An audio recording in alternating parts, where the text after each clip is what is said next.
Good afternoon, everyone, and welcome. I'm Jenna Ben-Yehuda, Executive Vice President here at the Atlantic Council, and it's really a pleasure to open today's International Women's Day Forum focused on how women are shaping the global order of the future. And we're especially grateful to partner with our friends at the Women's Foreign Policy Group, whose collaboration and thought leadership have really helped to make today's program timely and deeply substantive.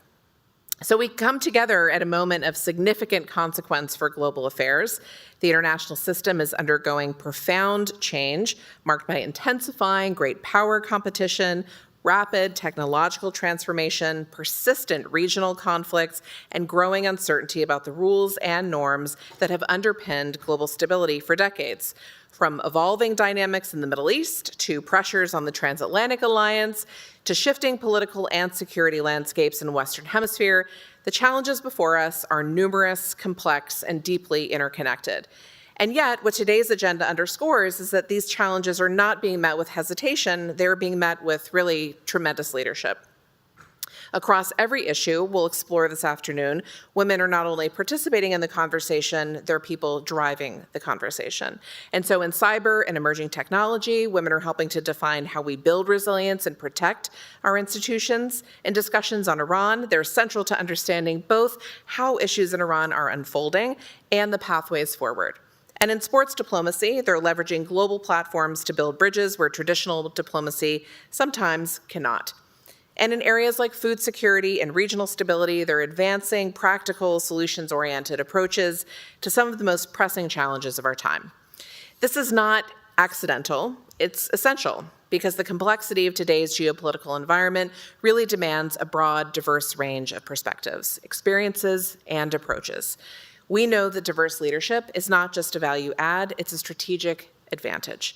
And so at the Atlantic Council, we're really proud to help elevate these perspectives and convene conversations like this one, where ideas can be tested, partnerships can be built, and solutions can begin to take shape. I also want to take a moment to recognize the team that made today possible. In particular, thank you to Lucero Flores and to Ginger Matchett and the entire internal task force for their leadership, coordination, and dedication in bringing this program to life. And again, our sincere thanks to the Women's Foreign Policy Group for being a tremendous partner in our efforts. As we look ahead, it's easy to focus on the scale of the challenge before us, and there are so many challenges to consider. But it's also a reminder that there are extraordinary people working on these challenges. And so the leaders gathered here today bring not only expertise, but also clarity of purpose and a commitment to shaping a more secure, prosperous, and resilient global future. So while uncertainty may define this moment, it doesn't define our trajectory. And if anything, today should leave us with a real sense of momentum and optimism for what thoughtful, inclusive, and determined leadership can truly achieve. So it's my pleasure to introduce Alexa Chapivsky, Executive Director of the Women's Foreign Policy Group, who's been an invaluable partner in shaping today's program and a leading voice in advancing women's leadership in foreign affairs. Alexa.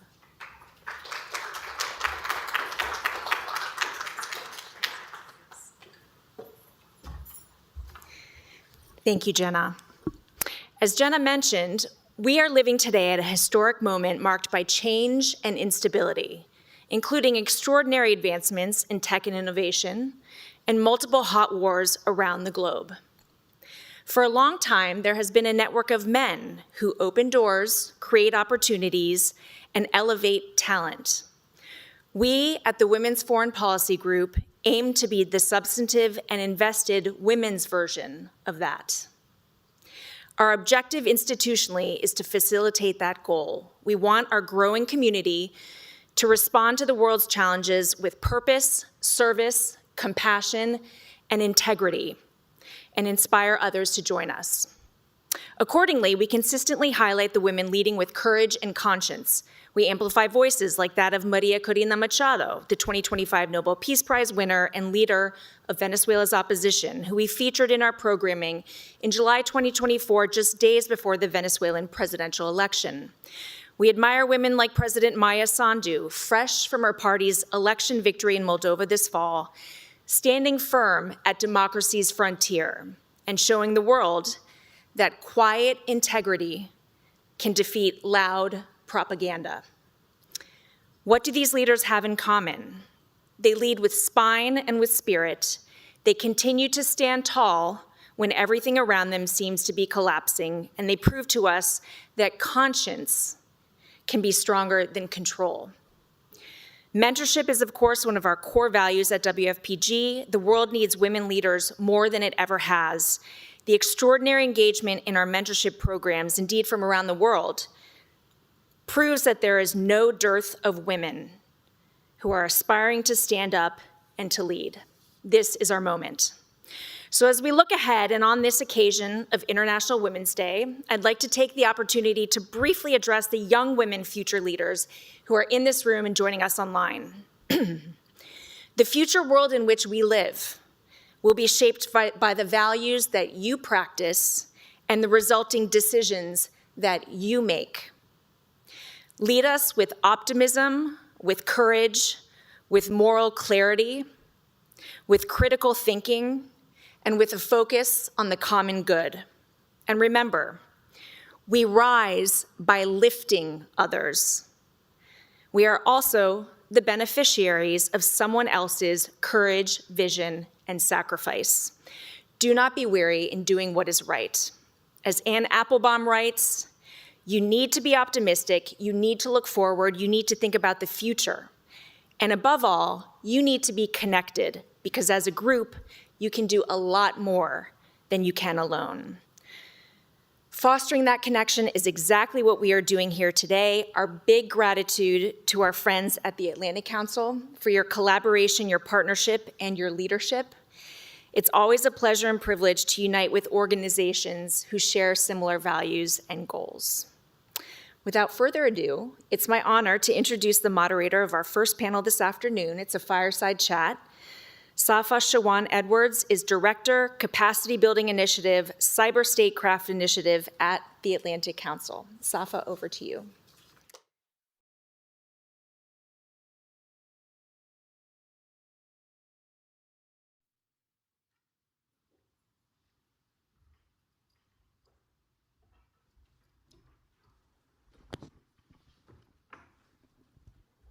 Hi, everyone. Thank you so much for joining us for today's discussion. This discussion is titled Great Power Competition in the Age of AI-Enabled Conflict. And I'm joined here today by Anne Neuberger. She's a special advisor at A16Z, as well as a distinguished fellow at Stanford University and the Royal United Services Institute. And from 2021 to 2025, she served as the U.S. Deputy National Security Advisor for Cyber and Emerging Technology. Thank you so much for being with us today, Anne. It's fantastic to be here. And thank you so much to the Atlantic Council for doing this event. It's really wonderful to look around the room and see everyone here. Perfect. So today we're going to be looking at this discussion to explore how technology is reshaping the battlefield and how AI is automating operations at an unprecedented speed, rewriting the rules of great power competition in real time. We're going to also be examining how emerging technologies are altering the balance between offense and defense, as well as what the U.S. can do to gain from integration with commercial tools and how democracies can compete and win.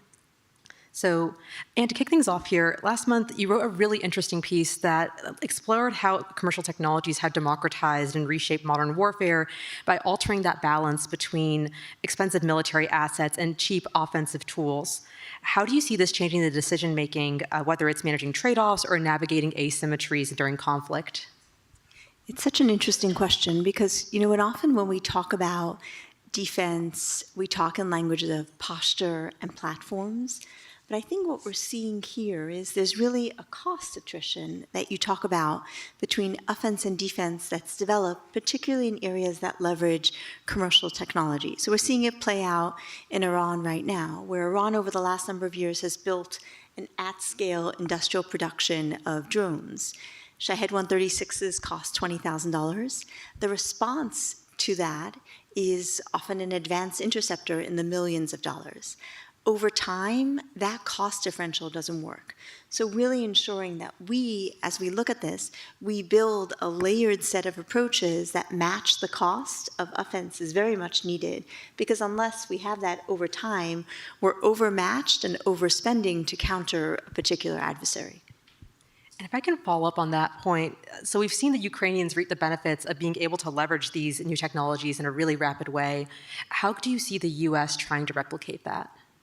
It's been remarkable to watch what the Ukrainians accomplish, right? They're producing several million drones a year this year while still under attack. They had to do that in response, frankly, to the Iranians teaching the Russians and then helping the Russians build out producing their drones at scale in Russia following Russia's invasion of Ukraine, right? So there's really been, we see not only how much Iran has used its own industrial platform to cause instability in its region, whether it's sharing it with the Houthis, whether it's sharing it with the Iraqi, whether helping Syria to undermine Lebanon and then Lebanon as well, but also equipping Russia in its war there. So I think as we look at that, to your question, the core lesson for us is what do we take from that? And what we take from that is scaling needs to be done in the cheapest possible way and to the largest possible scale, because the knowledge is that you're losing it. So what you need is enough to counter whatever the adversary is putting up, as well as really making investments in the software, the modular approaches that can allow you to adapt as an adversary adapts. And I think what we've seen is those two parts together, the ability to manufacture at scale, but also pieces that can be swapped out, the ability to really use software to make those adjustments. A big part of the fight, obviously, is the fight that happens in invisible spectrum, electronic warfare, and those two have been adapting at scale. I think in the US, where so much of our defense base is large-scale companies accustomed to programs of record that have to be sustained for years, it's a very different culture when you say, launch it, you expect it's going to die. The point is that you can launch at scale cheaply and enable some to communicate, so if you need to, you can swarm. I think for us, it's still a work in progress in terms of either having our existing defense contractor base produce that, given how countercultural it is, or you now see, and we see it certainly at A16Z, a rise of now startup companies in the defense sector, which really didn't exist a decade ago, which are working to build in this way, software, modular, at scale. It's a fascinating point, especially on the culture piece that underpins that decision-making and making that possible. On my next point here, I think we're seeing the role of nation-state actors starting to leverage some agentic AI tools to automate almost the entirety of cyber operations at speeds that would be, frankly, impossible for a human to execute. Bad actors only have to get things right once, whereas defenders have to get things right every single time, which is extremely challenging. How do you see defenders leveraging AI to better protect software and systems, especially for national critical infrastructure? You know, artificial intelligence is a game changer on offense, it's a game changer on defense. One key point that's important for folks to think about is that the first steps of using artificial intelligence in attacking or defending looks exactly the same. You want to find a vulnerability in a system, whether that's finding a vulnerability in an air traffic control system or finding a vulnerability in a radar system that's supposed to detect a drone. What you do with that vulnerability determines whether you're a defender or attacker. If you exploit it, you're an attacker. If you seek to shore it up or close the vulnerability, you're a defender. And I think as a result, really the speed to winning is speed, right? Who is using AI first to find that vulnerability and fix it, and then iterate at scale? I think as we know, adversaries are typically much faster to adopt. They're much more motivated, whether it's criminals looking to make a buck or a country looking to collect espionage. So the key is incentivizing, motivating, and training defenders to use it at speed, because we often look at the risk of action. Here, the risk of inaction, given adversaries' adoption, is really significant. I appreciate the point on adoption. It's a really good point because I think for a lot of government actors, there's often there's a high price associated with adopting new tools, and there's a good challenge here to approach to try to see how we can try to lower that barrier to entry and try to use those tools more regularly. Our team here at the Atlantic Council is really interested in cyber statecraft, especially examining the ways that governments are leveraging cyber and other technologies as a tool to advance their different priorities. What are some trends in this space that we should keep an eye out for 2026? I think a big thing that we're seeing is countries looking to see in the area of AI governance, what can they practically do? You know, I was just in India for their, the first kind of Global South summit. And what was remarkable was, first of all, the scale. They pulled it off. Terrific to see some of the Indian small models focused on things that really matter in India, whether it's, language, because there are so many languages and it enables a rural grandma to communicate with a tech guy in Bangalore. But what was also remarkable was how frankly, little progress there was on the governance side. And I think that's because the reality is the tech is in private sector hands. And as a result, a lot of the progress in determining what are good rules of the road, how do we determine, what countries do in their adoption, is a trade-off between countries and companies. So you see a lot more discussions of sovereign AI. I certainly saw that in India, where countries say, look, our sensitive data sets, our citizens' medical records, the data that underpins our military, we want that to stay in the country, and we want the models on that trained in the country, because those are national assets. And there you see that's less a coordinated approach, more of a pragmatic, practical country saying we want to do adoption, but we want to make sure that we retain control, both for a safety perspective, but also from an innovation perspective. That's a great point, especially I'm thinking about the Geotech programs, AI Connect program, where they try to train and pull together folks from industry, from government, to have some frank exchange about what are the trade-offs of holding data in a certain place, localizing it, and making sure that we're getting the best of that innovative opportunity, but at the same time, acknowledging these are national assets that are sensitive. So more and more governments are competing with one another to try and achieve tech dominance, especially in the global south. And I think some things that we've seen recently there's been a significant focus on natural resources to help advance technological advancement. The workforce needed to back up those innovations. But how should the U.S. be engaging the global south beyond those things, especially on digital governance and standard setting? I'll point to India for a moment, because it's so remarkable to see one of the things they've done. During COVID, many governments tried to push money to individuals who couldn't work, or who had small stores, or who were in the travel industry who were impacted. In the United States, we mail checks. The estimate is that there was between $80 and $120 billion in fraud on U.S. COVID payments that went out across multiple, Democratic and Republican administrations. In India, there's a foundational Aadhaar system. It's a digital identity system, which allows individuals via fingerprint to authenticate and then to receive payments, whether it's to their phone or whatever system it is. Because of that authentication, the fraud rate is very low, and quite frankly, that ensures that the funds actually get to the people who need it. So it's pretty remarkable when you look across, whether it's a digital identity system, whether it's a digital finance system, and that's very attractive to countries around the world that are seeking to build out infrastructure in a way that they can do so cost effectively. So I think thinking about when we look at open source AI models right now, the leading models are Chinese. There are US open source models. Those are the models that the Global South is likely to build on because they're good enough. They can be deployed at scale, they can be deployed at a cost that's tenable.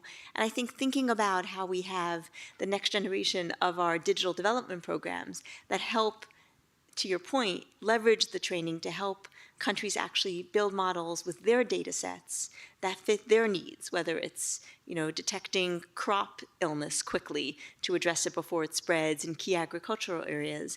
I think that's what countries will be looking for. And frankly, the cool part of that is it's now far cheaper to scale those kinds of programs too. Yeah, and I can imagine capacity building plays a huge role in that cultural exchange and that technological exchange between countries. I know we're getting close to time here, so I have one more question for you. Many have framed tech competition as a competition between authoritarian governments and democracies, both playing by different rules that are informed by different values and experiences. But where do you see that democracies have a genuine structural advantage, not just a values-based one? It's so interesting. I'm a child. My father grew up in Soviet-occupied Budapest, and the family fled after the Hungarian Revolution in October of 1956. And my father growing up would often talk about the freedom to dream, the freedom and opportunity to actually build something here. And I think of that a lot because authoritarian countries do have an advantage in some of the key technological areas because there isn't an emphasis on protection of civil liberties and privacy, China can train facial recognition models with images captured at scale in a way the US won't do appropriately. It doesn't fit our goals and values. But on the other hand, the innovation that comes from in the United States, where people will try things, people can try and fail, it's not top down, it's bottoms up, is really a source of our strength. And you see that again and again, where as technology evolves, the leading country is often and always the United States because that innovation ecosystem, the freedom to build, the freedom to fail and try again is very much baked into our culture. Really appreciate everything coming full circle on culture here, especially on creating spaces where folks can innovate, try new things, fail, try again, especially which is so instrumental in tech and innovation. And thank you so much for this conversation. It's been delightful to get your perspective on this. Next up, I believe we have Ambassador Gina Abercrombie-Winstanley, Distinguished Fellow with the Scowcroft Middle East Security Initiative here at the Atlantic Council's Middle East Programs. Thank you so much. Thank you. Wonderful to be here. We will be hosting our International Women's Day Forum being held here at the Atlantic Council, focusing on the role of women in shaping the future global order. We went across the council and asked our colleagues what International Women's Day means to them. International Women's Day is important because it highlights past, present, and future leaders of our world who all help shape the trajectory of foreign policy. Women's leadership is important because it unlocks the full potential of society. It recognizes the contributions of half of our population who have historically been underrepresented in decision-making and leadership positions. They've typically been left out of these places. And now we have an opportunity to bring a more of whole of society approach. Women have different perspectives. That's a value add. Diverse leadership shapes smarter and more practical solutions for a rapidly evolving world. The energy space has some exceptional women leaders who are demonstrating that women belong in STEM, women belong in policy making. In the global agricultural sector, for example, women make up 40% of the workforce. So it's imperative that we support their growth and leadership. Giving women the same legal right and business opportunities as men can grow global GDP by 20%. And we see that the decision that women make better reflect the communities they serve, and they can grow stronger economies over time. Female leadership matters because diverse representation improves decision-making and innovation. You get to see experts, you get to see women day to day that are doing powerful things.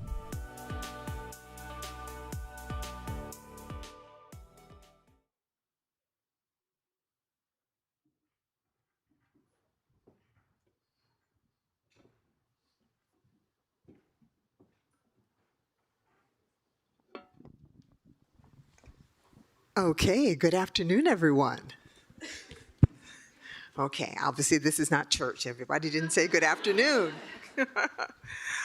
Delighted to be here for International Women's Day and with this illustrious panel of colleagues from very different parts of my life. We have Jen Gavito, who is a non-resident Senior Fellow, Scowcroft Middle East Security Initiative, Rafiq Hariri Center for the Middle East, with the Atlantic Council, and former acting principal, Deputy Assistant Secretary of State for Near Eastern Affairs. Jen? Hi, Gina. Hi. We have Tressa Gunov, Director of Programs and Operations and Senior Fellow at the Scowcroft Center for Strategy and Security here at the Atlantic Council. Welcome. Good to see you. Thank you. And Victoria Taylor, Director of the Iraq Initiative at the Rafiq Hariri Center for the Middle East here at the Atlantic Council. Welcome. Okay, so I'm supposed to take a few minutes to set the stage for the discussion, but of course, we're all watching the news, so I don't really have to say very much, except that we are at war. Congress voted not to do a War Powers Act effort.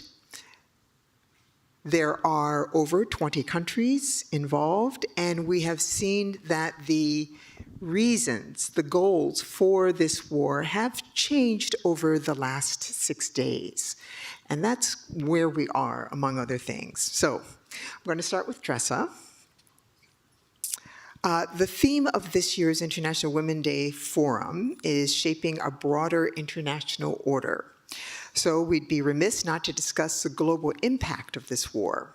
As I said, lots of countries involved and more joining that have happened beyond the region, especially as Iran is viewed as part of a growing axis of adversaries for the United States, especially in terms of its relationship with Russia. We had a little bit of discussion about drones and their impact in the fireside chat and drone manufacturing in Moscow's war against Ukraine. Now there's even a Ukrainian connection here. So could you talk a bit about how Iran's position within this axis of adversaries is shifting in this war, and what might the implications of this shift mean? Thank you. Certainly, thank you. Well, no matter how this ends, Iran is going to be weakened, and its role in that axis is going to be weakened. I think when it comes to Russia, there's always been a transactional relationship between Russia and Iran.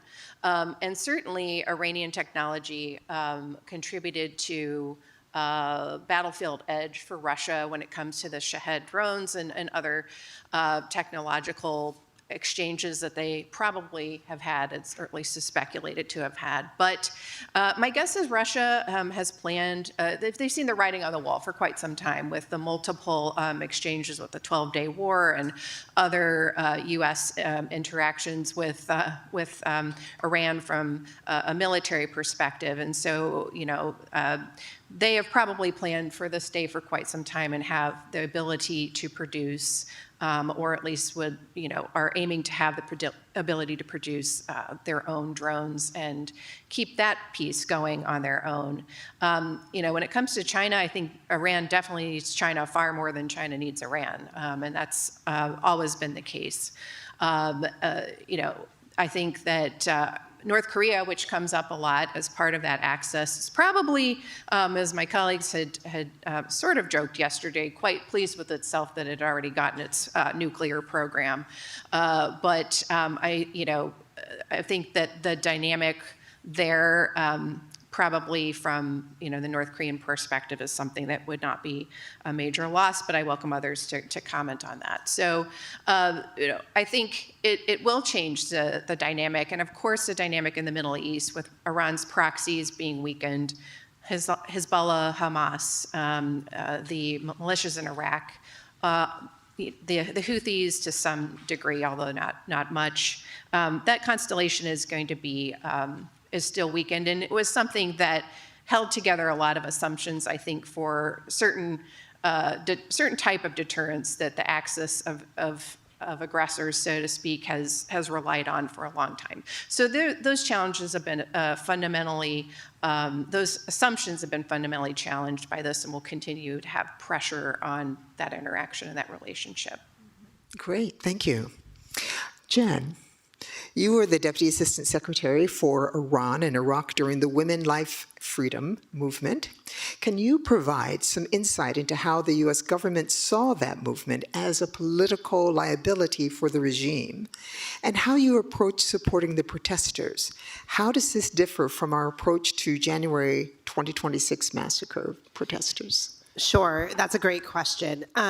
So the Women, Life, Freedom movement, I think, was one of those moments. There have been a few over the last 40 years that really capture the imagination of the international community, but certainly within Iran as well. And it was, I think it's important to note, it was organic. It was, after the brutal beating of a young woman, and it really sparked some of the most sustained protests that we've seen in Iran in a decade or more.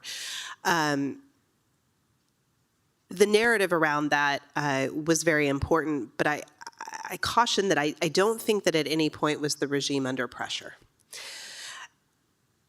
We were quite careful from within government to shape how we talked about it.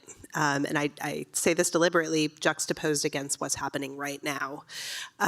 Because the regime stayed firmly in charge throughout that period, we were very aware of the danger of encouraging people to go out. And so we were actually making pretty forward-leaning statements saying that we are not going to come help you. We helped provide internet services to maintain connectivity so that protesters could coordinate amongst themselves, for example, but we were very careful never to assert that help was coming. And so, of course, that's a little bit different than what we heard last month when, again, people took to the streets and this administration went out with a statement that help is on the way. And what that does is encourages people to go out thinking that there's a degree of protection that there isn't. And I, cringed because I was skeptical that help was on the way of the variety that they would need in order to be protected if they choose to go out at great personal risk themselves and protest. And I think that's played out. Obviously, the numbers vary widely from several thousand to tens of thousands that were killed in those protests. But the reality, I think, when you talk about regime change and the types of organic movements that need to happen in order for that to be successful, those elements aren't there right now. And that is, I know a pessimistic view, but I think it's an important one to be realistic about. There is no unifying figure. The opposition is not well armed. And so when we tell people help is on the way, that implies a control over a regime change that I frankly don't think that the United States currently has. And so Women, Life, Freedom, I think, was important. It shone a light on the difficulties that women face in Iran. And I think international community, really kind of coalesced around that. But that is a very different thing than actually a change in regime, unfortunately. Yeah, indeed. Well, we've talked a little bit about the cost to the Iranians right now. Victoria, I'd like to move on and broaden this out a bit, because shortly after the U.S.-Israeli strikes, Iran responded with a breadth of attacks against its neighbors. Can you give us some insight into how Gulf countries are responding? And how do you see the conflict unfolding for states with a heavy Iranian presence, such as Lebanon and Iraq? Right. So I think what we saw, following the initial attacks by the United States and Israel was fairly predictable.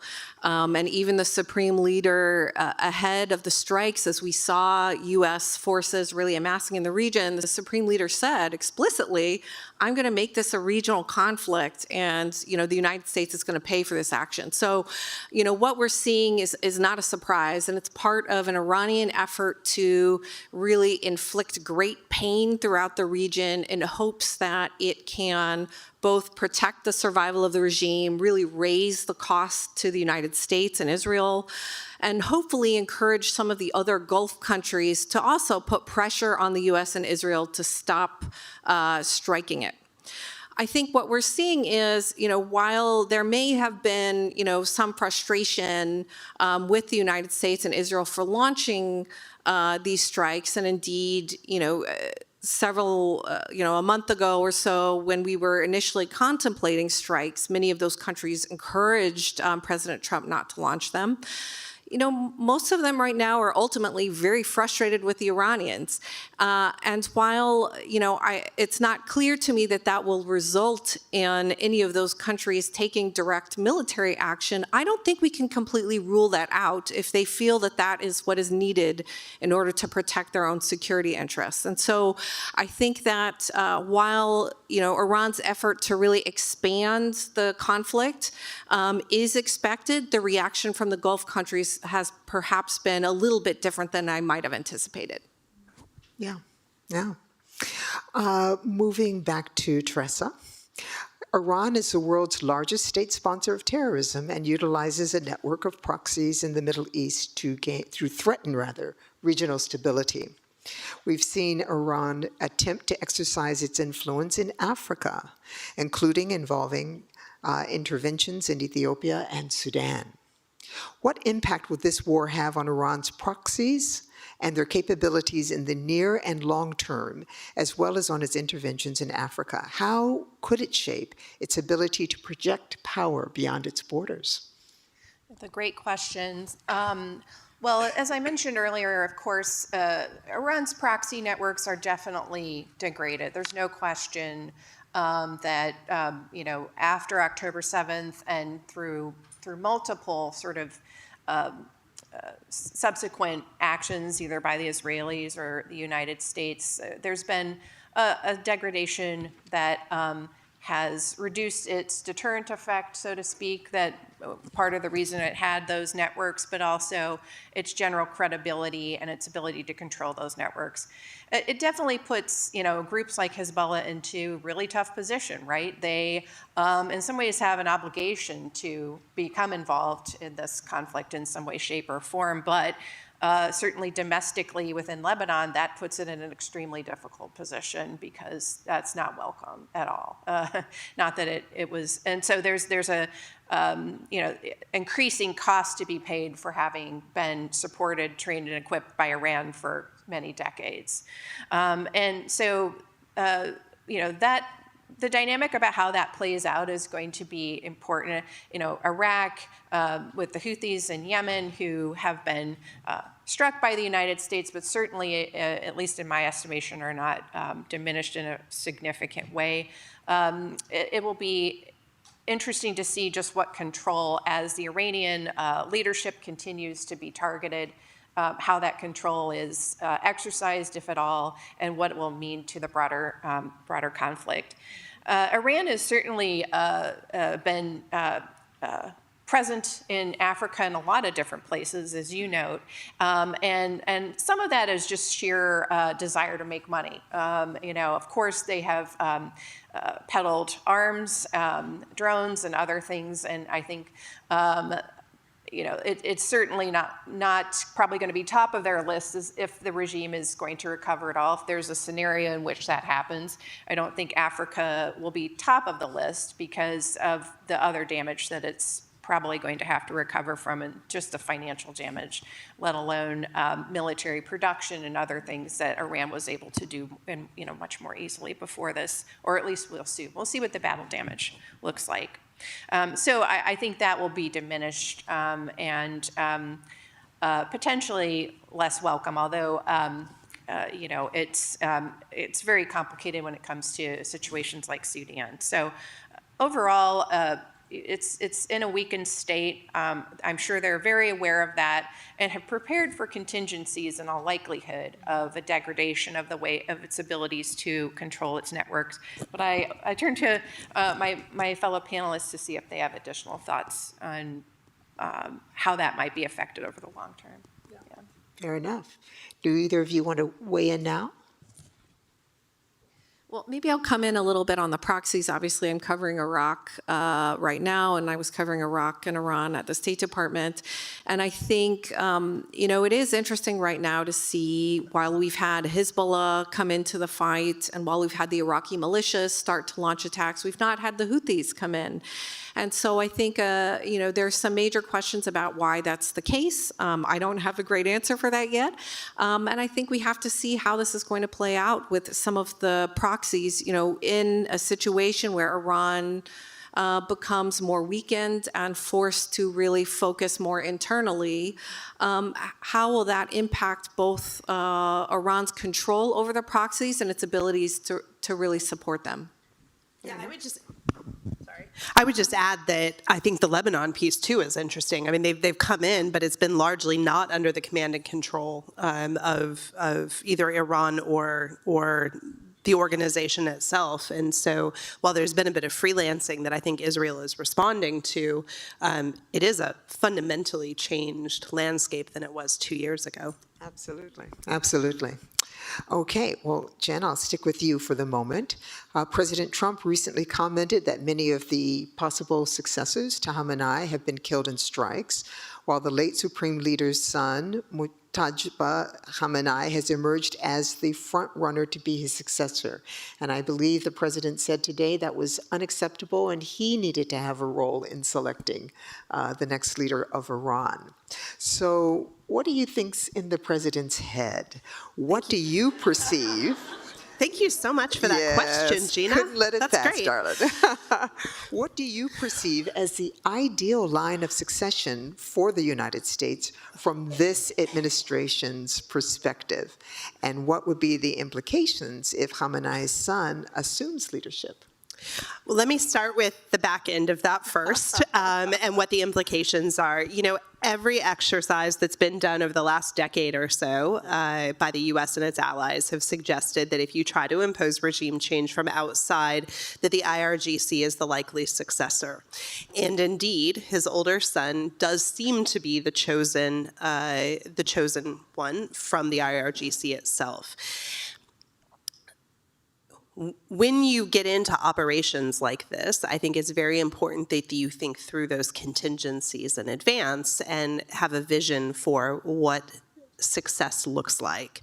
And I am concerned that maybe that didn't happen to the extent that it should have, in that the way that this is unfolding seems to lead to a likely conclusion of the IRGC consolidating power rather than giving it up. And while I know that there was a lot of discussion about regime change, particularly during the protests in January, again, if you had looked at the conditions that are required for it, I think that it would have been clear that a sustained effort that the U.S. was unlikely to commit to would be the outcome there. And so you have set up a situation where you're likely to usher in a harder line regime than you had. While I understand the president's interest in ensuring that that doesn't happen, I'm not sure how much control we frankly have over that. And, you know, I think that somebody asked the other day, what would be the president's ideal scenario? And I really do think going into this that the ideal scenario that he had in mind was something akin to Venezuela, where, you know, you kill, as you did the first day of this conflict, the top level leadership, and then you're able to shape what comes after that. But Iran is a different place. 90 million people, bureaucratic structures, regional governments. You know, it is not a Syria and it's not a Libya. And so there is succession planning, there is a constitution, and all of those things come into play. And so simply by getting rid of the top leadership, you don't have a Delcy Rodriguez that you can, you know, put into place and mold. And so I will refrain from trying to project what the president might want and just question how likely it is that the U.S. is going to have a role in this, absent the types of sustained operations necessary to really undertake regime change, and then that opens up a whole new line of questioning. Yeah, I think one of the challenges for the administration is that difference between Venezuela, which is this: Iran is not a one-man show, unlike Venezuela. I have another question, but I want to open it up to the audience. I want to give you all a chance as well to ask questions of these amazingly knowledgeable panelists. So I'm going to ask my question, but I understand there are mics somewhere in the room. So if you would raise your hand if you are interested in asking a question. We have two here. Thank you so much. My question is, in the best case scenario, if you can imagine, do you see anything happening according to what is right now, you know, planned by the current administration? And what is your vision on the best case scenario of the situation that is happening right now? I think you probably get 4 different answers, but let's start with Victoria. Yeah, I mean, I think I agree with everything that Jen just said, and I think one of the challenges that we're facing right now is that we're having, you know, the administration's talking points really give you the sense that we're not clear about what our objective is.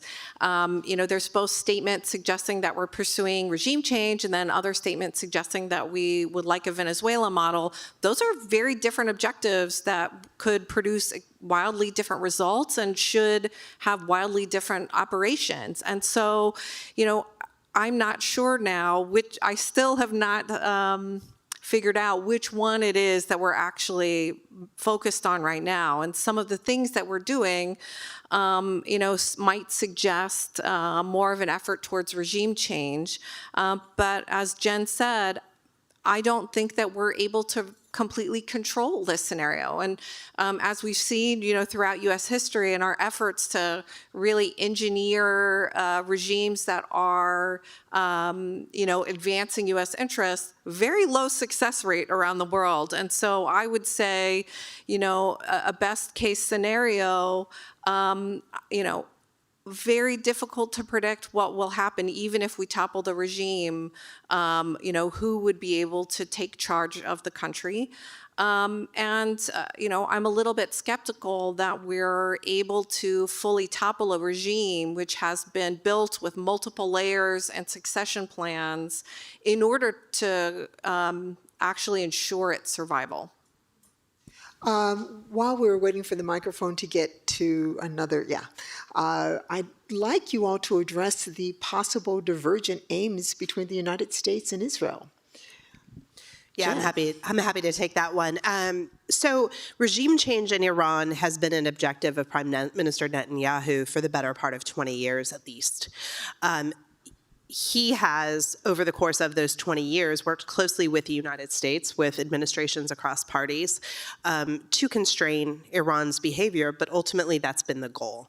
And I think in the Trump administration, he finally found a U.S. administration that was friendly to that effort and willing to go along with that. I think for all the reasons that we just talked about, it is not necessarily in the U.S. interest. And you talk about what best case scenario could be. I think at this point, it would probably be, we can all coalesce around the idea that Iran should not have nuclear weapons, that its missile program is deeply damaging to the region. And so degrade those, call it a success, and walk away. That is not what Prime Minister Netanyahu's goal is here. And so I think the end state and some of maybe the challenge over articulating, like Victoria said, what the goal is actually based on this question itself. But there is a significant divergence in how I think we would like to see that end. The other thing I would say is I think Prime Minister Netanyahu is less concerned, perhaps, than we are about the destabilizing effects in places like Iraq, for example. That should be a core national security interest for the United States. Okay, we have a question here. Hi, my name is Elizabeth. I have a question because we are celebrating Women's Day. I have not really heard much about the women. I know we all know the way that the world is, but we also have learned that if we as women do not become or remain active, things also are not as positive as we can imagine. So my question is, what can we do as women to support the women in Iran, whether it is through private, public, NGOs, different groups, because I feel like their voices are a little bit less heard, and we are such a powerful group, even of women in the United States and in the world. Maybe it's time for us to start shaping and thinking a little bit differently. Okay. Thank you. Tressa, you want to start with that one? Well, others can comment on sort of the indigenous movements within Iran that women have been leading so bravely. I think that there are a number of ways. We just recently had a Reporters at Risk event here at the Council through our National Security Resilience Initiative that focused on trying to help that community get information out of Iran. That's one piece where we can continue to try to make connections that help elevate women's voices in that process. I think regionally it's also important to think about the implications for women about this conflict, right? Women and children are certainly disproportionately affected as refugees, and their safety is always most jeopardized. And you look at Iraq, Syria, Jordan, places in Jordan, Lebanon and elsewhere. And so getting those stories out and finding support for women and children to be protected from radicalization and also predatory behavior, human trafficking and other things, I think is really important. But I'll turn it to my colleagues.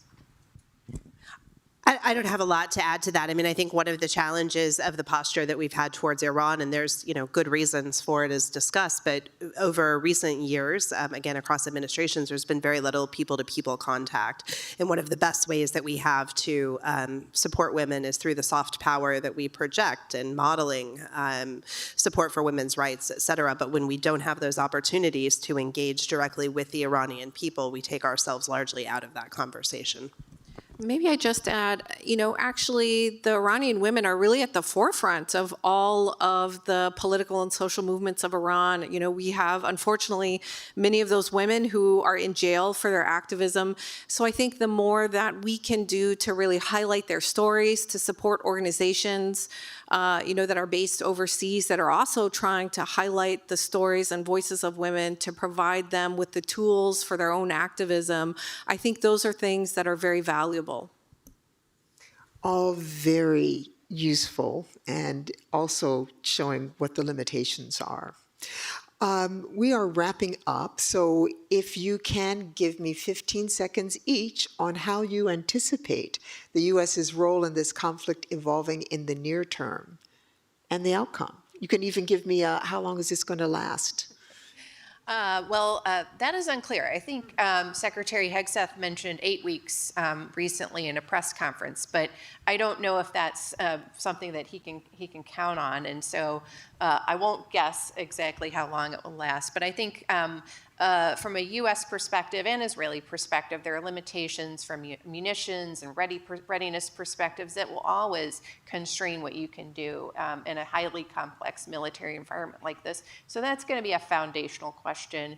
And it goes from everything from launchers to interceptors to being able to rotate out personnel. So that's going to be foundational. Okay. Well, with that, we are going to wrap this up and say thank you very much to this amazing panel. Catch them in the hallway if you can. And I believe Ambassador Ramayad is coming up next. Thank you.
Good afternoon, everyone.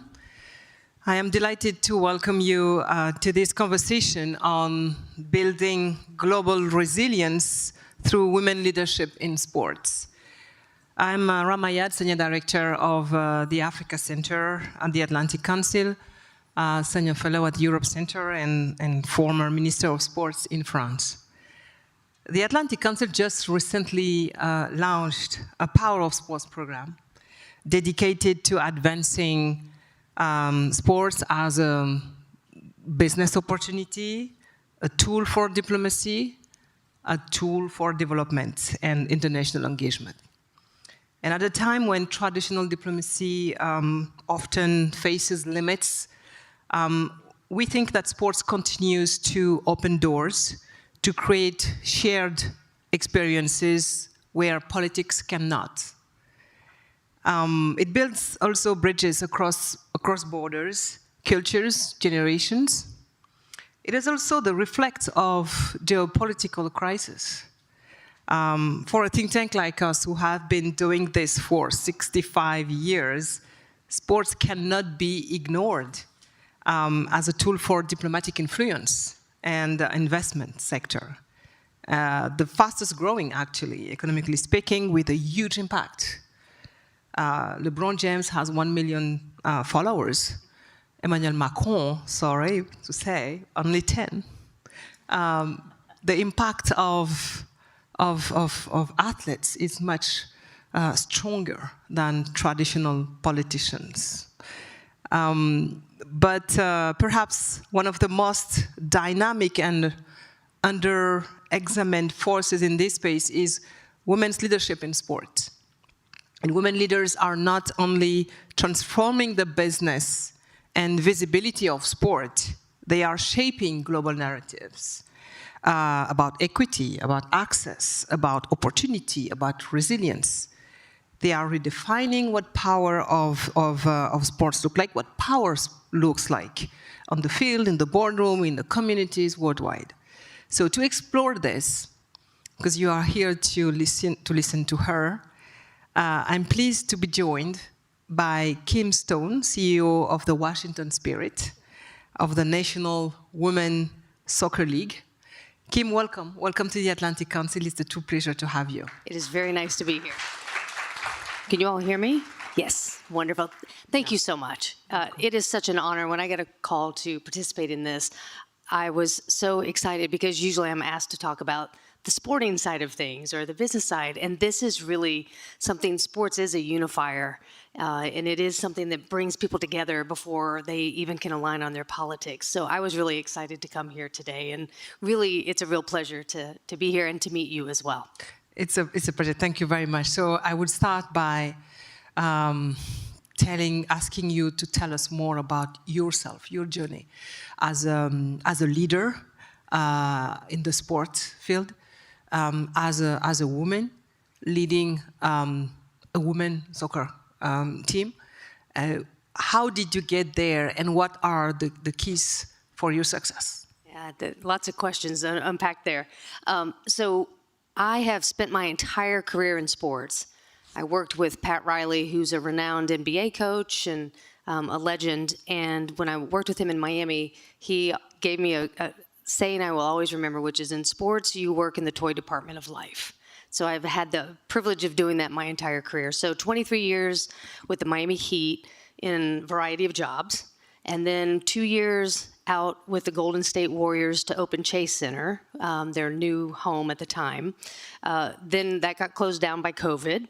We reopened it, and then I came back to Miami for the Heat. Then I was at UBS Arena, which is the new home for the New York Islanders at the time. And then I got a call from Michelle Kang. Mm-hmm. And if you've ever met Michelle Kang, you really leave those meetings with amazing impressions. And so we had a great conversation. She told me about this opportunity, and I said, I'm all in. And it was a pivot away from the traditional sports, what are affectionately referred to as the Big Four. So it's NBA, NFL, MLB, and football. Now coming to women's sports. But one of the things Michelle just said to me, she said, I want you to professionalize the sport. Mm-hmm. And that was no shade on people who had been there before.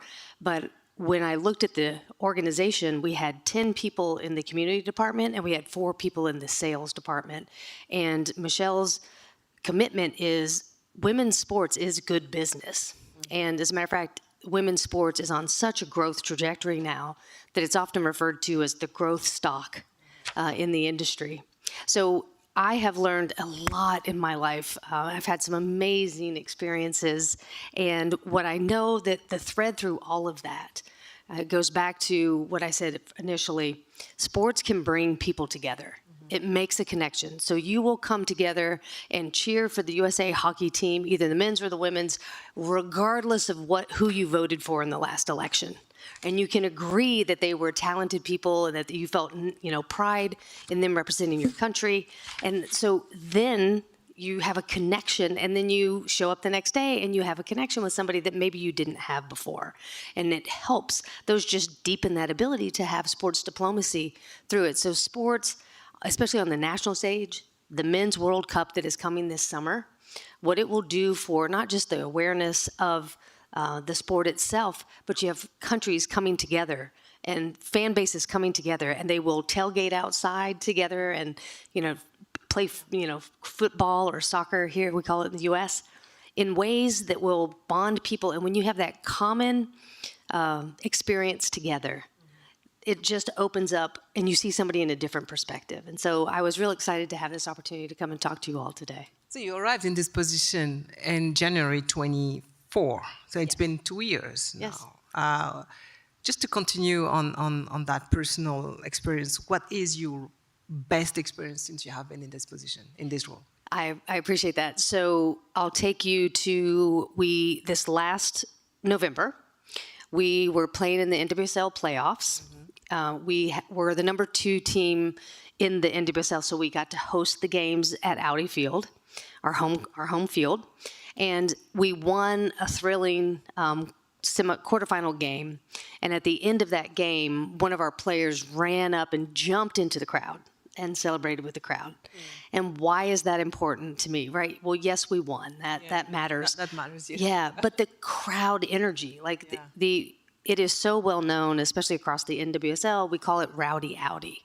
The energy is high, the vibes are good, everybody comes and has a good time. And so it just meant so much to me to see the players embrace the community embrace the players in the way that they have, and the energy. Those are things that, that's part of my job, is to be able to have this fun experience. And so for me, that was just amazing. And I can't say enough about it, because when you're trying to grow a sport and you're trying to get interest, these are the things you want. You want to make sure you're creating a great experience that people, whether we win or lose, although we won that one, the next day they're talking about it and they're saying, did you see what Trinity Rodman did?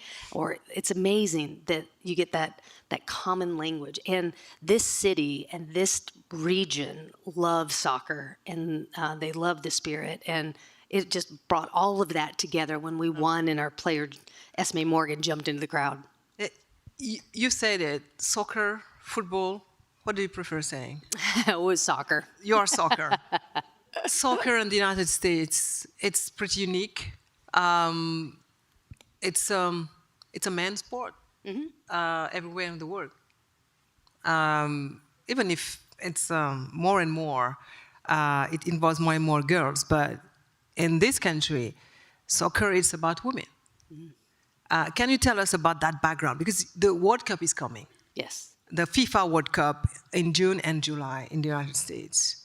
The entire world is one of the most watched competition in the world. The entire world will watch. And will the Americans watch too? That's the question, given the female identity of soccer in the United States, and how do you explain this love story between women and soccer in the United States? Sure. So, especially in the U.S., we all love a winner. We like to be the winners, right? So the U.S. women's national team, which is comprised of, it's basically an all-star collection of NWSL players. And there are some players that play, that are U.S. born, play on the U.S. women's national team, but do play for like Arsenal and Chelsea. But the vast majority of them play in the NWSL.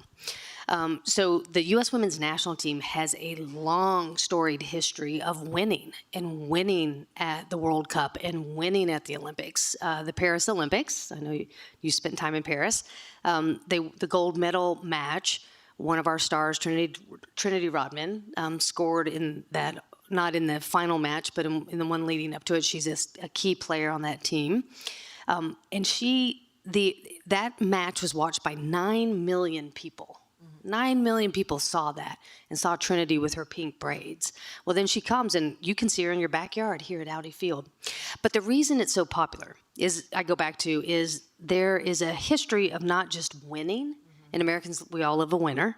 That team has won consistently despite coaching changes, despite the player changes. But the women did something different too. They crossed over culturally because they fought for pay equity. They said, why am I winning and playing as much as the U.S. men's national team is, but I'm not getting paid the same? And so they sued U.S. Soccer, and it was a years-long, I'll call it a battle, and it ended up getting resolved with a new president that came in. And so the women stood up for something that I think a lot of women, most women, can understand. And so they stood for more. And I find, so I spent most of my career in men's sports, pro sports, and only 2 years now in women's pro sports. Women aren't afraid to speak their mind. they're not afraid to say, that's wrong, I'm against that. And that is, it's just different. It's not bad. I'm not saying that men's teams don't do that, and there are a lot of men players who will take up causes, and they do, and a lot of them do a lot of foundations, they do a lot of good community work. But to stand up and say, I'm gonna sue my employer for equal pay, that's an oversimplification of why women's soccer is more popular in the US. Yeah. Because soccer can be popular in a group, but when it crosses over culturally and it touches other people beyond might not always be soccer fans, that's where it starts to really grow. And it's also a legacy of history, Yes. The roots of soccer for women, with the links with the college system and how Yes. the Congress supported their access to the college system by introducing a new sport, soccer, so they can have access. This is a long-standing effort and a history related to the movement of civil rights for women. 100%. I'm glad you mentioned college. In particular, Title IX was very, very impactful. It is the difference for women athletes, because what it did was it forced just equal opportunity for women athletes in college. Yeah. So now I happen to be on the board of trustees at the University of Miami. I happened to be there 2 days ago for a meeting. And I was talking to the athletic director, and they were telling me that the men's football team shares a weight room with all the other athletes, so like the women's teams as well. And the football team is finally getting their own football training facility. That's very unusual. It's not unusual that they're getting their own training facility, but it's unusual that they were sharing with everybody else. Mm-hmm. But I tell you all of this because Title IX requires colleges to give, equal access, equal opportunity to women. So now women don't have to wake up and be at the gym at 5 a.m. Mm-hmm. They can go at a time that maybe is 10 a.m. when they're more alert and when their bodies are more ready for it, like where guys have had that. So Title IX really created opportunity and investment in women's sports. Mm-hmm. And so now you see, both in the WNBA as well and in soccer, these women come out and they are such great athletes because they are getting good medical care, nutrition, and everything. So Title IX was really important. So that college system that you talked about is critical. So we can feel that when you talk about this journey of women in football in the United States, that it's also a journey of resilience. How do you appreciate resilience when it comes to women in soccer? How do they experience the pain? How do they experience the failure? Do you see something different in the way women act in soccer? Differences with men? How do they manage this kind of high-level pressure? It's interesting. Well, let's talk about just how they on the field, how they manage it. Mm-hmm. And you guys watch soccer, or some of you do. I mean, a guy gets brushed by an opponent, he falls down like somebody like he broke his leg, and then he rolls around and it's like, oh my God, what I was right? that I was picturing in my head when Exactly. I asked this question. A woman gets hit, she goes down, she's like, I'm fine. She gets up and walks it off, right? It's just, and that is what I hear. That's not my opinion. That's what I hear fans say, is I like the women's game better because they don't fake it so much. That's not my words. Those are fans' words. So they're, in that respect, the gamesmanship in the women's game, maybe that's how I should say it, is not as big. Yeah. And then what's really interesting about women athletes versus men. So again, most of my career in men's sports, and what I see in the women, we have mothers to be, we have teenagers. We had a 16-year-old on our team. We now have an 18-year-old, and we traded the 16-year-old just because that's what happens in sports. Nothing about the age, but we have them at different phases in their life. So we have to have rules and policies that are applicable to basically minors, And then to people that we have players that didn't go to college, we have players who did go to college, we have players that get married, and then there's, the progression to having babies, and now they're moms.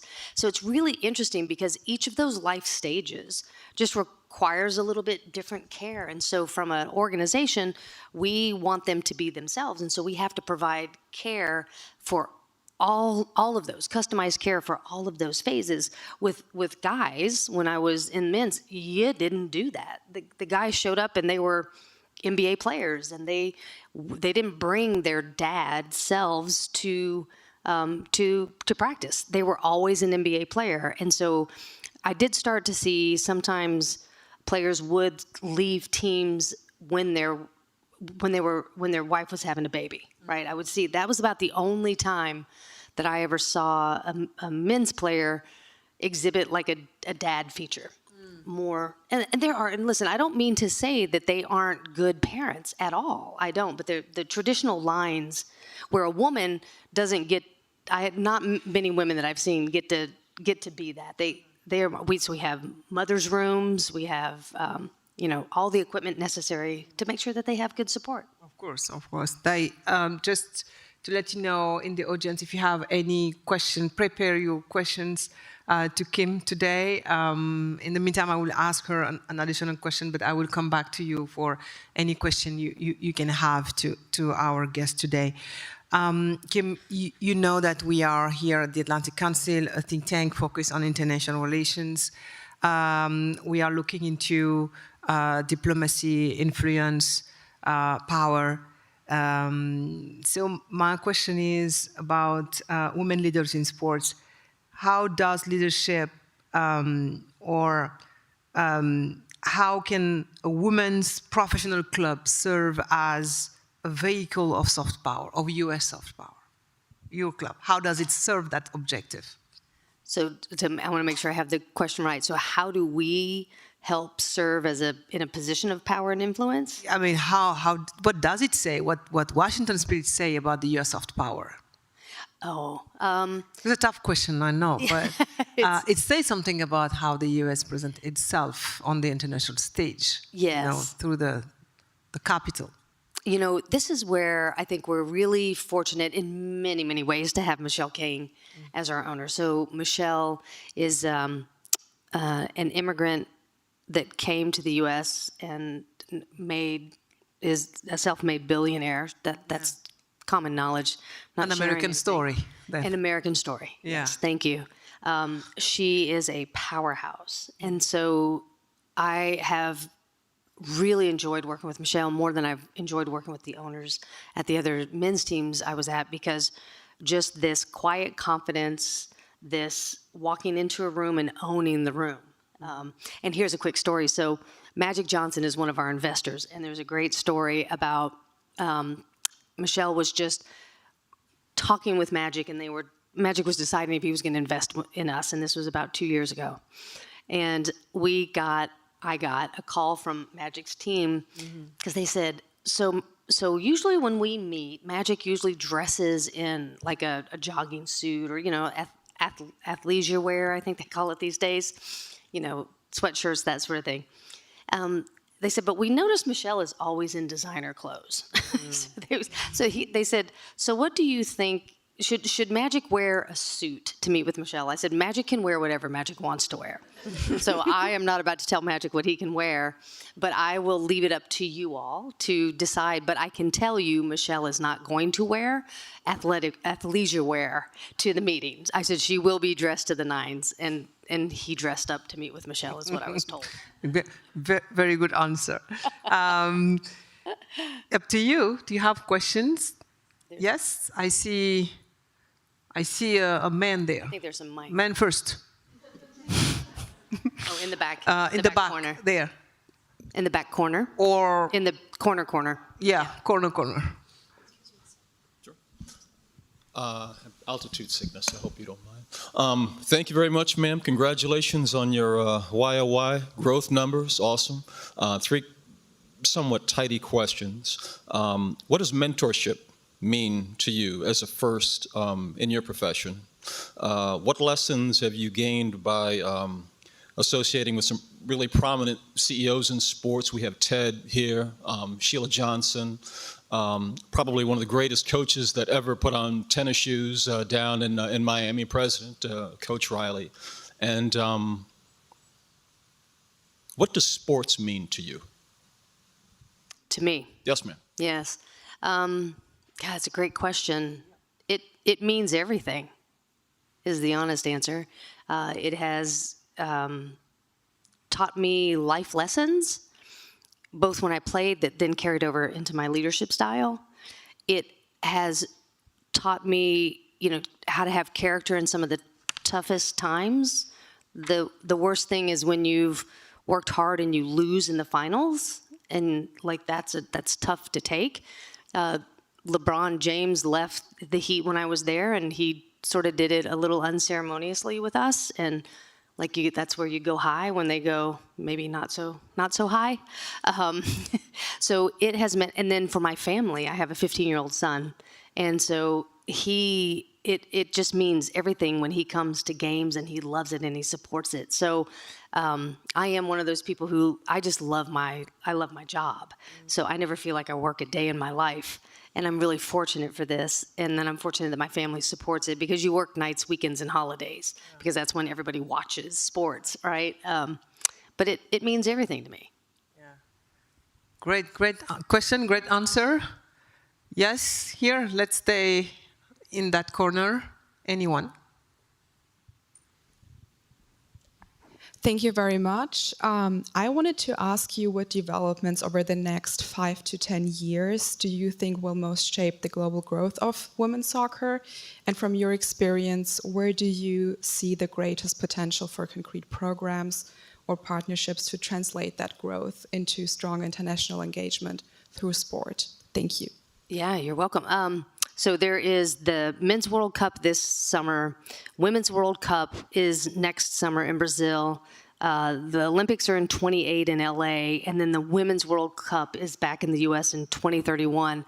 So massive increase is going to happen in soccer, and that's going to impact globally. And then specifically as it relates to women, I think people are starting to realize and understand that when you invest, it is the business, and what you get back is incredible. And that's something that I think Michelle has really helped people understand. You invest in women, whether you invest in sports or you invest in women in business, you get an exponential return on your investment, I would like to say. So I think there is nothing but tremendous upside, and I'm super excited. And, we are working with the city and Events DC to hopefully have DC host when the Women's World Cup is here in 2031. Fingers crossed, it's a little beyond, I'm not the one making the decision, but we hope it comes here to DC, and super excited about that. This is wonderful perspective. A lot interesting and exciting things are coming. So what can we wish you? Victories, victories, victories, success, happiness. And invite all of us to your matches so we can. I was going to say, thank you for that. And if there's three asks I have of the audience. One, come to our matches, and yes, you can be my guest, but then come back. But I have a lot of friends here, so that's great. Listen, this is exactly what we need to do, is have more people from different audiences come. One, come to our matches.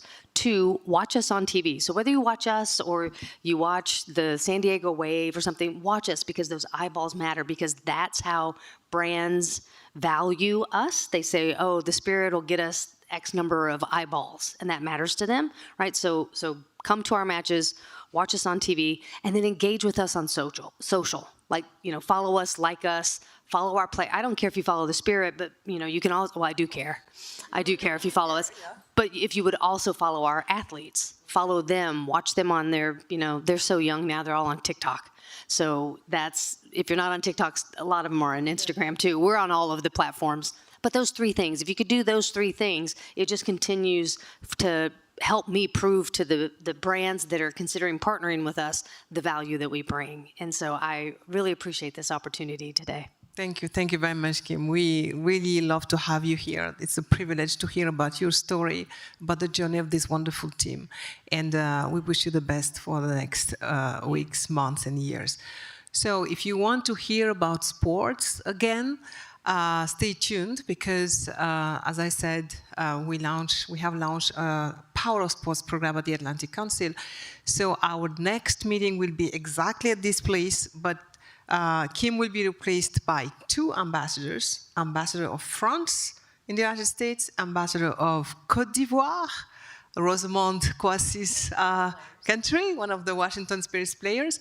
They will be here to discuss about sports diplomacy because we have launched this wonderful World Cup series, embassy series, where ambassadors of qualified countries at the World Cup starting in June will be here to discuss about the sports policy in their countries. And we do that under the leadership and vision of Adrian Arch, who is our Executive Vice Chair here at the Atlantic Council. So see you on Tuesday, 9:30 a.m., same place. But you can stay because the program is continuing, right? Okay, yeah.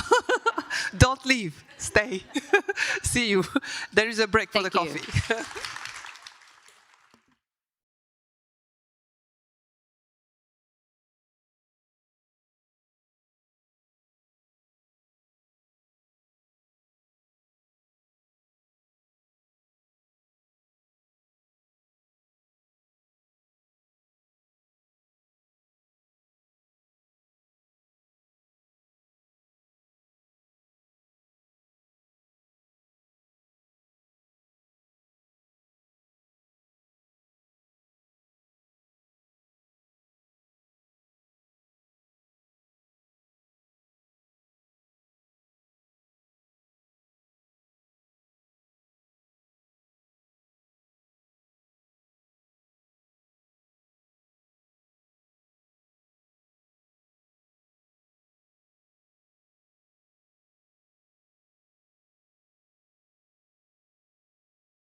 women in Asia, and I think they're getting blocked because of CFR.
Welcome back, everybody. I'm Alexa Chapivsky with the Women's Foreign Policy Group and delighted to moderate our next panel titled Powering the Transatlantic Partnership. It's my honor to introduce our esteemed panelists. To my left, Tanya Lacic. She is head of the Political Security and Development section at the European Union Delegation to the United States. Welcome, Tanya. And to her left is Linda Robinson, Senior Fellow for Women in Foreign Policy at the Council on Foreign Relations. She is the author of multiple books, including the New York Times bestseller, Master of Chaos, which she wrote in the context of her previous expertise as a war reporter. And we are eagerly awaiting her forthcoming book out this spring, titled Women in Power, Fighting for Democracy in an Age of Authoritarianism. Pre-orders begin next week. So let's jump right in. In terms of shaping the future global order, we have a powerhouse stable of women leading, especially in Europe right now, including in the general context of defense and security. Kaja Kallas, Ursula von der Leyen, Roberta Metsola, Italy's Giorgia Meloni, Denmark's Mette Frederiksen, Ukraine's Yulia Svidenko, to name a sample. Linda, you recently wrote an article for the Council on Foreign Relations about women's leadership at the Munich Security Conference, which, as we all know, just happened last month. How are women paving the way amidst uncertainty in transatlantic defense policy? What here is new? And what are some recent best practices from Europe? What can we learn from the Security Conference about the future of female leadership in the context of these historic times for the transatlantic partnership? Thank you, Alexa. I'm delighted to be here with you and Tanya with you and all of you. That's a brilliant introduction. I don't need to mention the women's names again, but I will, because these individual women really deserve a shout out, and it's that critical mass, I think, that is forming to really drive Europe forward at a critical time. And I would say really just to jump to the what's different. They're making and delivering on defense commitments. They're making their democracies more resilient, and they have a basic grasp of the complexities of hybrid warfare. So that domestic resilience with a strong defense is really the formula that they're pursuing. And I'll just mention, because I think a lot of people, I know this is the home of European studies, the Atlantic Council, but I think a lot of people may not be aware of the track record that some of these women leaders have assembled. And so starting with the Danish Prime Minister Mette Frederiksen, she's in her second term of office as Prime Minister. And she was, at the outset of Russia's invasion of Ukraine, she leaned forward and pledged the country's F-16 fighter jets to Ukraine's defense. She's been in the forefront of directly financing Ukraine's own defense capability. It now has the highest defense budget per capita in Europe. They've already met the NATO target. So she has really been a standout. She's also called on the U.S. to allow use of the U.S. supplied equipment to strike deep inside Russia because many of those attacks have been coming from deep inside Russian lines. And most recently, as you probably are all aware, she has again defended Greenland as being for Greenlanders. So I think there's no stronger leader out there. But Kaja Kallas, in my view, is a close second. She's also was a two-time Prime Minister of Estonia. She was the first country to send arms and trainers to Ukraine to help the Ukrainians. The Baltic countries are very aware of the threat, and they've been building up their hybrid warfare capability for many years. They were the first, they raised their defense budget and their donations to Ukraine at the highest rate in that first year of the war. But she's also been kind of the early warning system for Europe, is how I think about it. She understood that Putin's real endgame was to roll back NATO's borders, really exposing all of Eastern Europe. And that is still on his list if you read the fine print of the demands being made. She's also was early on working for energy independence, calling for use of frozen Russian assets, and insisting that accountability for war crimes, Russia's and Putin's own accountability, is the best deterrence to further predations on neighbors. Ursula von der Leyen has been holding the line on enforcing EU laws, which include digital safety, the Digital Security Act, and also the very important gender equality and democracy standards of EU. So this is just an example of these women that are really out front and agreeing that the European pillar of NATO needs to be stronger, and they're taking the action to make that real. Incredibly impactful voices, thank you. Tanya, the World Economic Forum reports that the global gender gap is almost 70% closed as of 2025, meaning across various sectors: economic opportunity, education, health, political representation. However, when you zoom in on the political representation factor, that's particularly low, just 23% closed, not even a quarter. As of September 2025, there are just 29 countries where women serve as heads of state and/or government. At the current rate, gender equality in the highest positions of power will not be reached for another 130 years.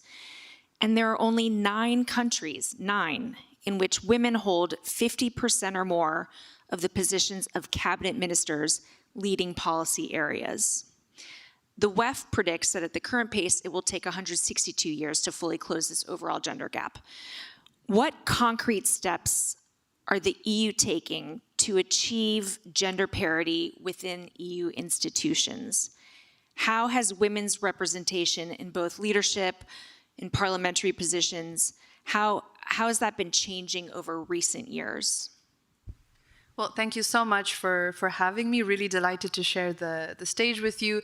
Maybe let me start off by saying that gender equality is enshrined in law when it comes to the European Union. So it's a foundational value. But I don't mean this in the abstract way, I mean it in a very concrete way. Since 1957, gender equality and mandating equality in all areas, whether it's equal pay, whether it's in the economy, has been part of EU law. And EU law meaning all these treaties that basically set out everything that the EU does to function. That's there. So that's how it's basically part of our DNA. As much as drinking espressos and taking long holidays, the gender equality is as well. It's always very nice when someone else talks up your bosses. So thank you, Linda, that I don't have to do this. I don't have to do this now. But indeed, I think what we are trying to do at the EU level is lead by example, and I think the numbers that you've shared are quite pessimistic, but I think at the EU level, we are trying to do everything in our power to make a difference. So when you look at the top leadership levels, you mentioned as well, you have a female president of the European Commission, of the European Parliament, as well as the chief EU diplomat, who happens to be my biggest boss. Then if you go one level lower, which is like ministers or secretary level equivalent in the US, you have 11 out of 27, those commissioners, that's what we call them, who are women. It's not parity, we've done better in the past, But at the same time, if you look at how power is distributed among those portfolios, women don't fare so badly. If we go a level lower, which would be, I would say, Deputy Secretary, what we call them Secretary General, the Secretary General of the EU's diplomatic service, that's my home service, that's where I work, a woman. If you look at the Secretary General of the European Commission, another woman. If you look at the Secretary General of the Council, which is the EU institution that gathers member states to negotiate all legislation that makes up the EU, also a woman. Then I think we can take a step further and look at Director Generals. So that is, it would be Undersecretary or Assistant Secretary in the US system. In the Commission, European Commission, you have 20 out of 40. And in the External Action Service, the diplomatic service, I think you have 4 out of 10. It's not parity, but we're getting there. And I think it's important to highlight as well that we also have an ambassador dedicated to gender equality who has a mandate from 27 countries to mainstream all the different action plans and frameworks that we've agreed at EU level on gender equality across all policies. In addition, we also have the first female EU Special Representative for Human Rights, who happens to be in town actually today. And she is a former Dutch Minister of Defense. So those are key representatives that help drive forward policy at the EU level, and I think also closer to home. So here, if you look at the EU Embassy in Washington, D.C., you have a female ambassador for the first time, you have a female deputy chief of mission, and you have me as well as the head of the political section. So you do have quite a strong female lead. I think if you look at the European Parliament, in 2019, when we had the previous elections, you had around 40.5% female members of the European Parliament. In 2024, there's been a slight regression. We now are at 38.5, so it's not great, but it's not too bad either. And in terms of the different frameworks that we have in place, there's various gender action plans that again aim to mainstream everything that we're supposed to do across policy areas. We also have 60 dialogues on human rights with various governments and organizations that are led by the EU Special Representative, who I mentioned before. And we have a Women, Peace and Security framework that, again, is agreed by 27 countries. So while I'm sure you can challenge me on the different approaches within Europe, of course, it's not completely homogeneous, I'm aware of that, but there is a common denominator on how gender equality should look like and a recognition that this is part of a foundational value of the EU. That being said, of course, you have to keep your eyes on the ball, and this is a constant work in progress. Thank you, Tanya. You touched on Women, Peace and Security, WPS. Linda, I'd like to do a deeper dive on that. In 2017, during the first Trump administration, the US government passed the Women's Peace and Security Act legislation in order to codify UN Resolution 1325, which calls for member states to ensure women's inclusion in conflict prevention and resolution spaces. As we know, the data is there. Research shows that peace accords are 35% more likely to endure for 15 years or more if women are part of the negotiating teams. Countries with higher gender inequality are plagued with higher conflict, violence, and instability. Linda, you've written a lot about this. NATO, at the same time, has become an international leader in WPS efforts. What concrete steps have the US and its allies taken to increase women's role in conflict stabilization through that WPS framework? Tell us about the success stories, and then where does the WPS agenda stand today? What is its status now? What challenges does it face moving forward? And perhaps, what are you most worried about as security policy is becoming more and more relevant? Thank you, and I appreciate the opportunity to talk about women, peace, and security. The cognoscenti know it, but it's a kind of confusing collection of words for many people that they don't quite understand, and it goes back, of course, to the UN Security Council Resolution 1325, but now that many countries have action plans there's often confusion about what they're really trying to achieve. So I'd like to just point out part of the objectives is to put women in decision-making positions so that they're sharing actually in decision-making about war and peace, but all of governance. And so I'd like to just salute the EU and the European record, which Tanya just gave quite a rundown as really the standout region in the world. The US is firmly in the middle of the pack, and I think that has to be acknowledged. But that makes even more important the fact that the US is the only country with a law, the Women, Peace and Security Act of 2017.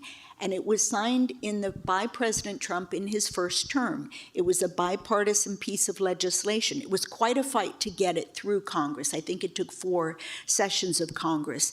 But not only did President Trump sign it, in his first administration, the very first strategy was put out that's quite a good document, and they began implementing it. And the implementation continued, and the funding continued. So we have just in the past few months, and it's on our website at CFR.org, we put out a policy brief that outlines both the requirements of the law and some of the major achievements. I'll just mention a few here, but I wanted to provide this context because it's a law on the books with 6 very robust requirements. It's not just sort of a resolution meant. Congress often passes resolutions. This is a law with many requirements. There are reporting requirements. The government put out 2 comprehensive reports. It failed to put out the last report due last October, and that's a problem.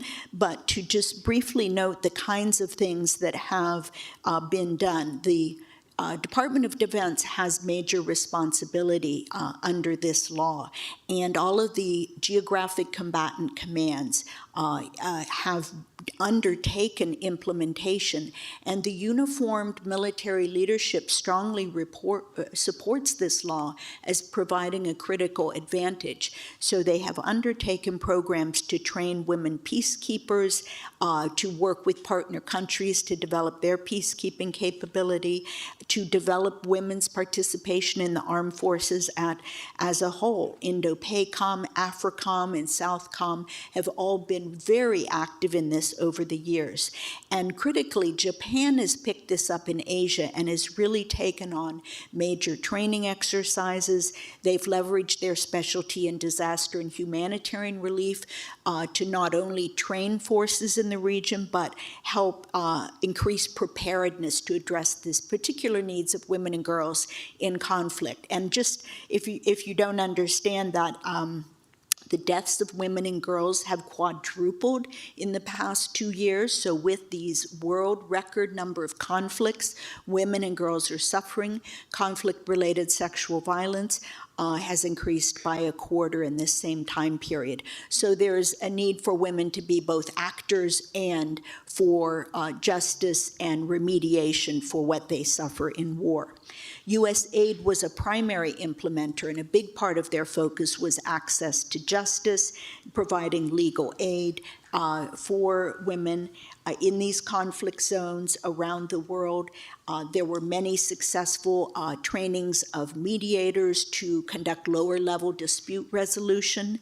NATO, as you mentioned, Alexa, very active, embraced it since 2007. In 2024, they put out a full-fledged detailed strategy, and it's linked to the NATO strategic concept and every line of operation in that strategy. So it's really integrated, and they do training for their member states. They help them form their national action plans.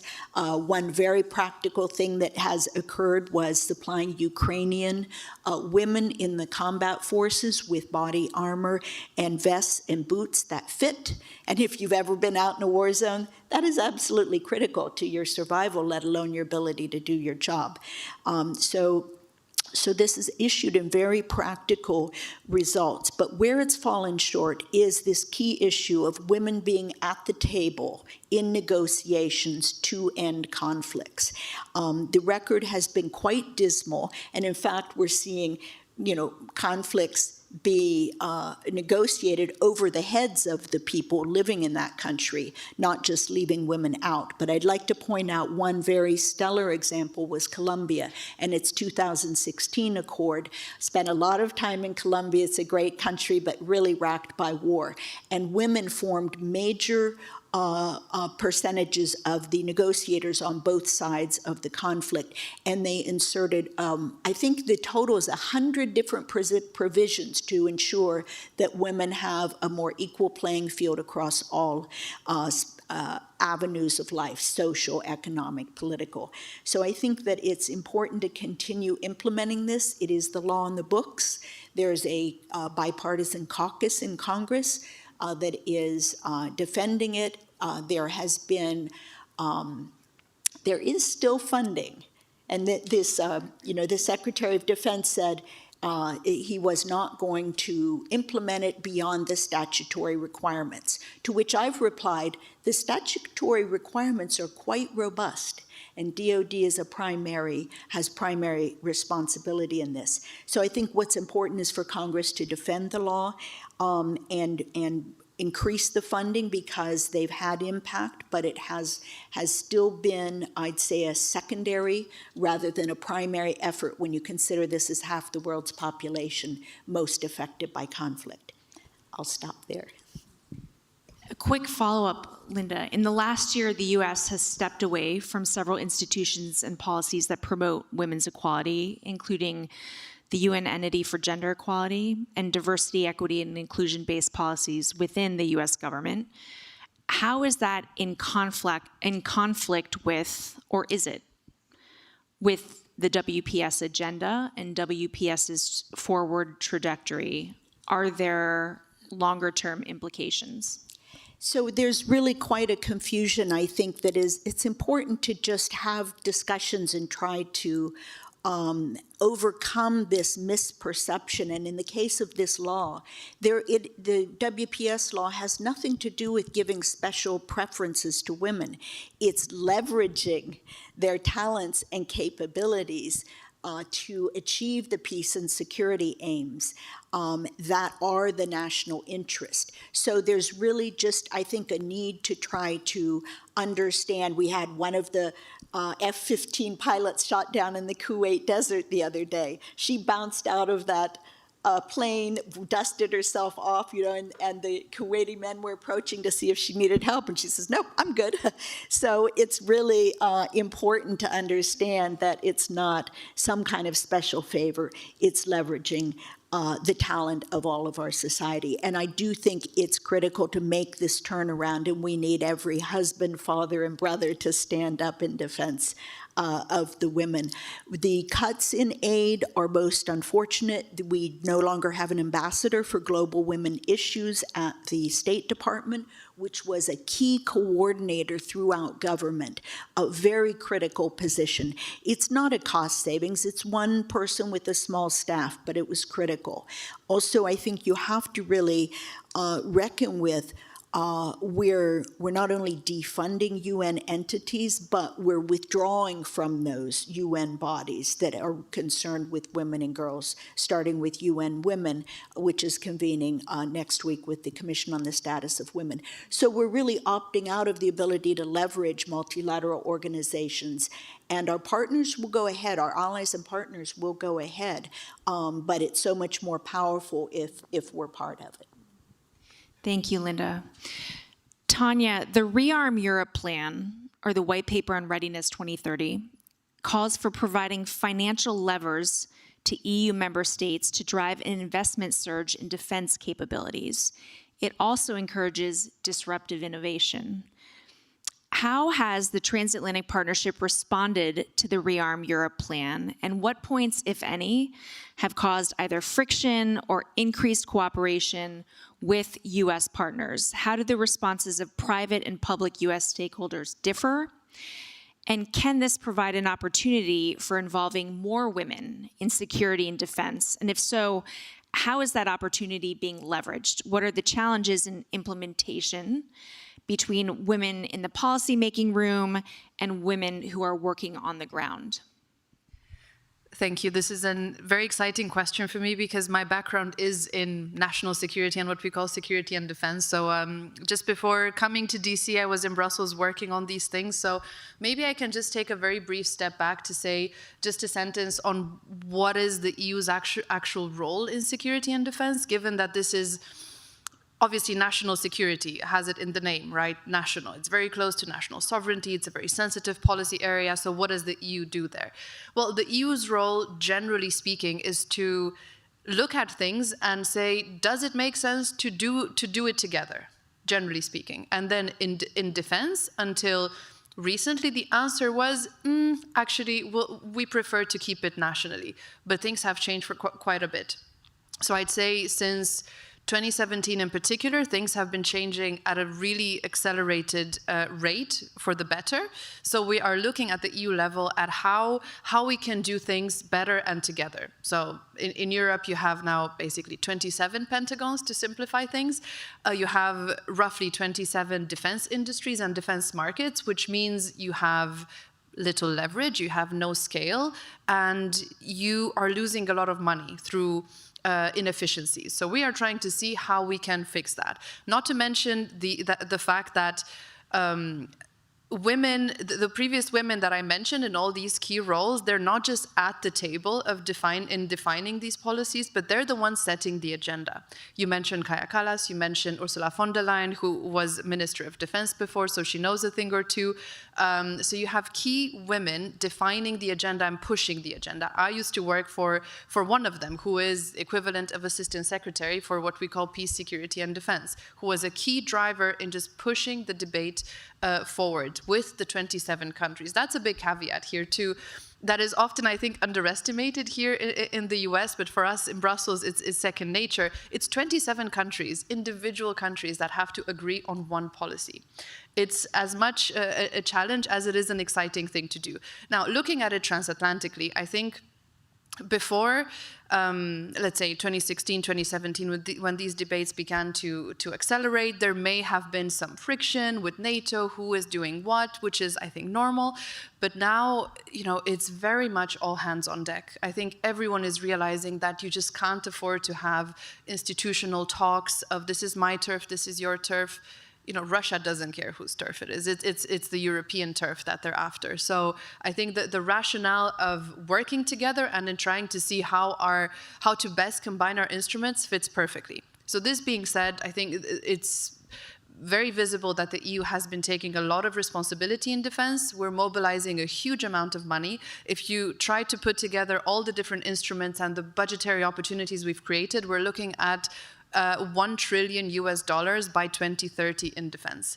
And this is all in complementarity with NATO. So again, to bring the transatlantic dimension, it's NATO who sets what are the capability gaps, where do we need to invest, what are the military standards, but it's the EU that has the money and the regulatory power to actually deliver that, to actually speak with industry and speak with national governments to make that into law so that those commitments can be implemented. So I don't see any way around transatlantic cooperation, in case there's any worry for that. Our systems are simply too integrated. Our alliance, I think, is enduring. I think we've demonstrated that. And again, EU-NATO cooperation is key. We have 23 countries in common, so I think it just makes sense. And by the way, whatever the EU is doing on security and defense will help NATO members fulfill their 5% commitment, which President Trump was instrumental in getting that agreed. So it's in our common interest to make sure that we deliver across the board.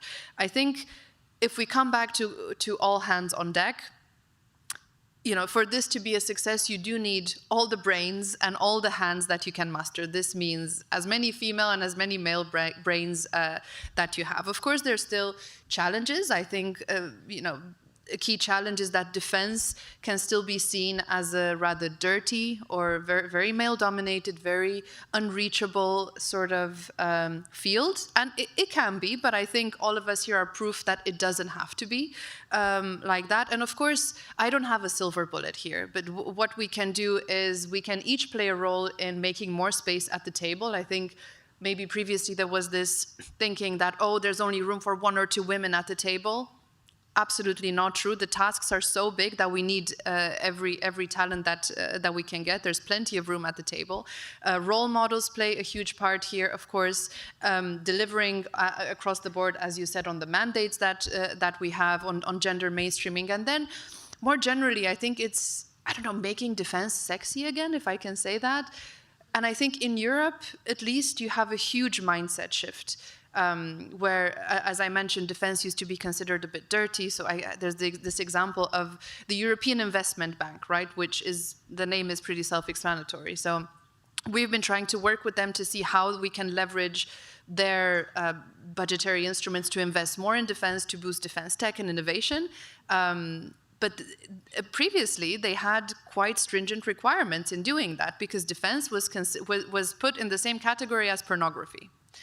Things are changing. This is no longer the case. You see, if you go in many European airports, you will see, instead of maybe car advertisements, you will see an advertisement, join the armed forces, with beautiful people wearing uniform, male and female, might I add. So I think that's part of the mindset shift that we see happening in Europe. And it's also important here to see that all that money that we're investing now, that it will deliver a qualitative contribution to society, whether that's jobs, whether it's opening up more space for men and women alike in this field. Thank you, Tanya. I do have one more question, but first I'd like to open it up to Q&A from the audience. Any questions from the audience?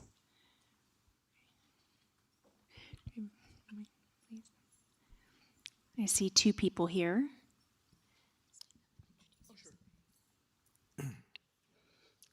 Hi, good afternoon. My name's Todd Wiggins. I'm a video production specialist who likes to work on promotional campaigns.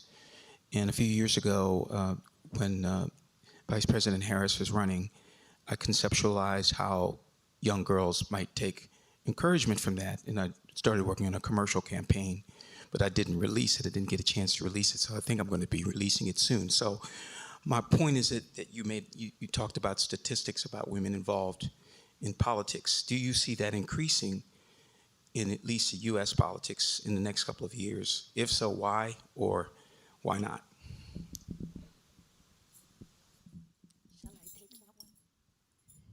Thank you, and it would be great to see your commercial.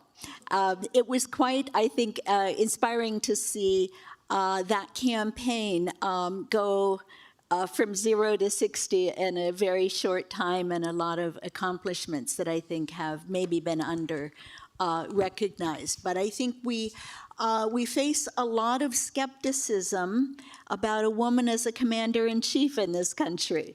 And this really comes to the central theme here that we're trying to talk about, is women are quite capable of formulating and executing foreign and national security policy. But the opinion surveys show that that's still a doubt in people's minds. And often they will not answer directly when asked about it, but they'll say, oh, my neighbor would never vote for a woman. So it's kind of that hidden bias, or they go to the polls and say, I am genuinely for a woman, but it's wasting my vote because I know we won't get over the top. So I think there's just a lot of work to be done on this kind of cultural bias. But if you look at the records of these women, which is what my book is really attempting to do, is say, let's just work. Look at what they've done. One of my favorite leaders today, in terms of what she's accomplished against great odds, is Maya Sandu of little tiny Moldova, with the full force of Russian hybrid warfare directed against her, won re-election in the most extraordinary circumstances last year, and she's really galvanized the country to come around her. So I am optimistic, actually. I mean, right now we're not in the best of moments, but in terms of women feeling encouraged, but I believe they're persevering regardless. Thank you, Linda. We saw another question here, sir.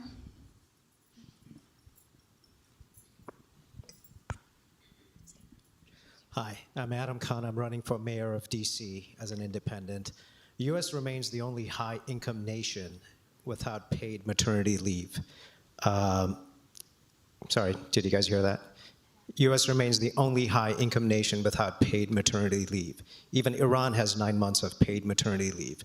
So why are we so lagging in this, and why wasn't, I mean, I haven't heard any of this in the 3 panels that I've attended so far. Is this not an important issue anymore? Shall I take it again? Thank you very much for pointing that out. And I would just say paid parental leave, right? I mean, many countries provide the opportunity for men to parent their child as well. And we are alone in the OECD countries that don't have a lot of these basic social safety net programs that allow women to fully participate in the public sphere. So thank you for bringing that out. Thank you. One more question, please.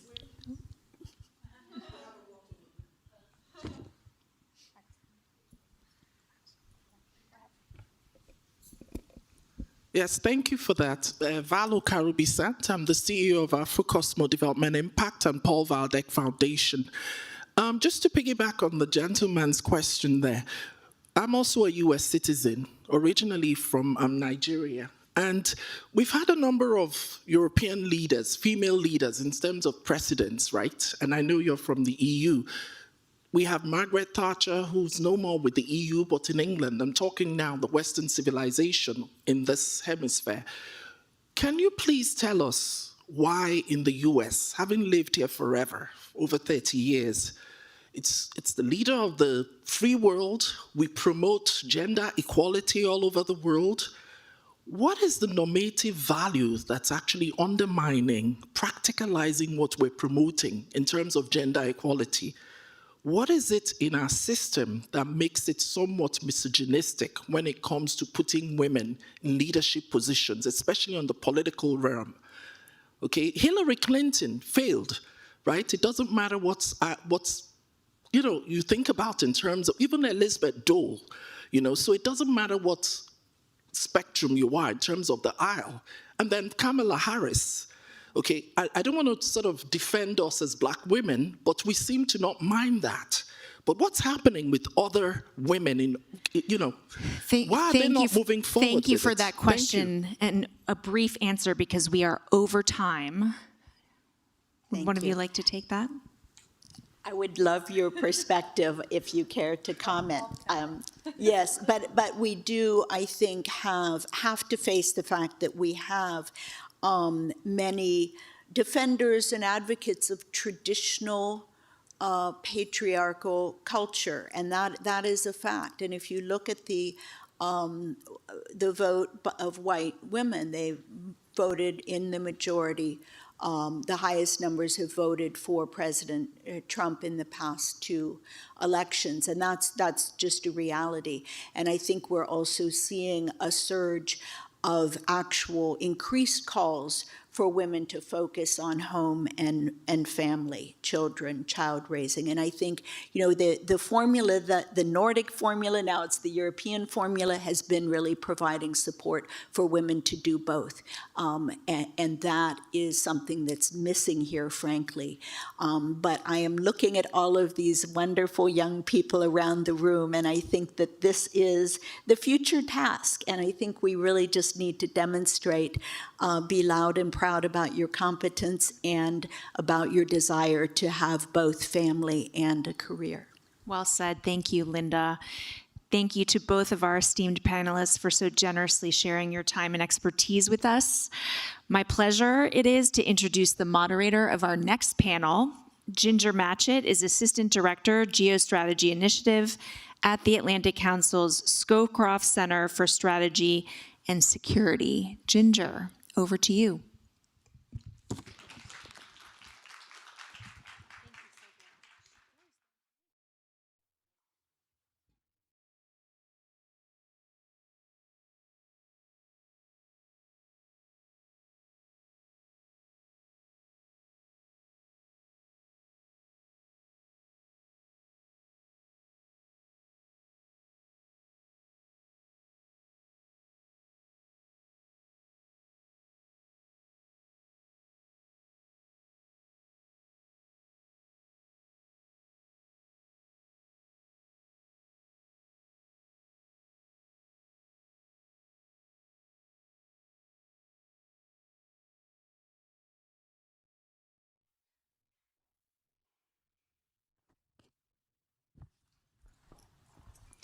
Thank you so much, Alexa, for that great conversation focused on the the power of the Transatlantic Alliance. So my name is Ginger. As Alexa mentioned, I'm an assistant director here at the council. And today's forum focuses on women shaping the global future and global order. And so I'm excited to spotlight how women are leading agriculture in their local communities and why that matters on a more global scale. So the United Nations designated 2026 as the International Year of the Woman Farmer. And we have a unique opportunity to talk about how they're essential for food security and economic resilience. And I am joined here by Dr. Lena Salazar, who is the lead economist at the Agriculture and Rural Development Division at the Inter-American Development Bank. Thank you so much, Lena, for joining. No, thank you for inviting me. It's a pleasure to be here with you all. Of course, she has an extensive background, obviously, in gender economics and rural development. Before the Inter-American Development Bank, she was at the Food and Agriculture Organization of the United Nations, so I am excited to get into this conversation. So let's start very broadly on a scale of understanding what is going on in the agri-food security landscape around the world. So from farm to table, a majority of the food products that we are enjoying every day are actually shipped across countries and borders. 25% of all food produced globally is traded on international markets at a value of $2 trillion. And so we're living in a period right now of trade wars and tariffs and concerns about supply chain vulnerabilities. And so specifically for agricultural products, we have seen how Brazil, for example, was impacted by US tariffs, or how US soybeans were a part of the US-China agreement. So I'd be curious on getting your thoughts, Lena, on how is agriculture fitting into that broader picture, and what are the ripple effects for food security? Thank you, Ginger, for this question. I think it's not very easy to answer, but I think it's a very important question at the moment. Because for those of you who don't know, Latin America is one of the main agricultural powers. 7% of the GDP of our region is coming from agriculture. So this sector is the backbone of economies in many economies of Latin America and the Caribbean. The sector also provides 15% of employment, and we are the largest net food exporter in the world. So it's a region that is well known for our agricultural sector, but at the same time we are facing challenges that are very interesting and very complicated. At this moment, for instance, we have that more than 1/4 of the population of Latin America is facing food insecurity. And this is rather contrasting for a region that is producing a lot of the food. So I think that's a paradox. And when you talk about trade, when we talk about food trade specifically, we need to remember how these dynamics affect food prices and therefore food security. So as I mentioned, we are also a very heterogeneous region. So for instance, we have Brazil, Argentina, Mexico. They produce 75% of the agricultural production of the region. So 3 countries concentrate most of the production. We are also very interconnected to the agri-food system in the rest of the world. And we find that, for instance, Caribbean countries, they are net food importers. So for them, agriculture and trade is crucial. And having barriers to trade and having different challenges with the international logistics, of course, is going to increase the food prices for countries that are net food importers. As I mentioned as well, also in Central America, for instance, we have countries that are net food importers of wheat and corn. So this is something that is definitely going to have an impact on the region, and especially on the most vulnerable. And I have to say that women, considering that we are in the year of women farmers, are going to be highly impacted by the increase on food prices, because women are usually the ones that carry most of the burden when it's about reducing the consumption of food at home, or producing more food, or storing food, etc. So just to say that, it is in a very heterogeneous region. We are also going to find very heterogeneous effects, but a lot of our countries, 18 out of 33, are net food importers. So they are going to probably have negative consequences from the different trade barriers that are emerging. Mm-hmm. And this is a perfect transition, actually. I would love to dive right into women in agriculture. So women face many challenges in the agri-food sector. From the input side, women typically don't have as many resources available to them as many men. And then on the output side, many women, 5.3% in Latin America and the Caribbean, are actually more food insecure than men. And so there are many challenges.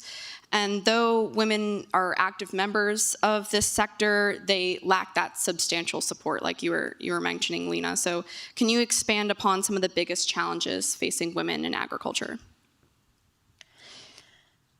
Well, I think, first it's important to mention that in the region, we have about 60 million women who are working in rural areas.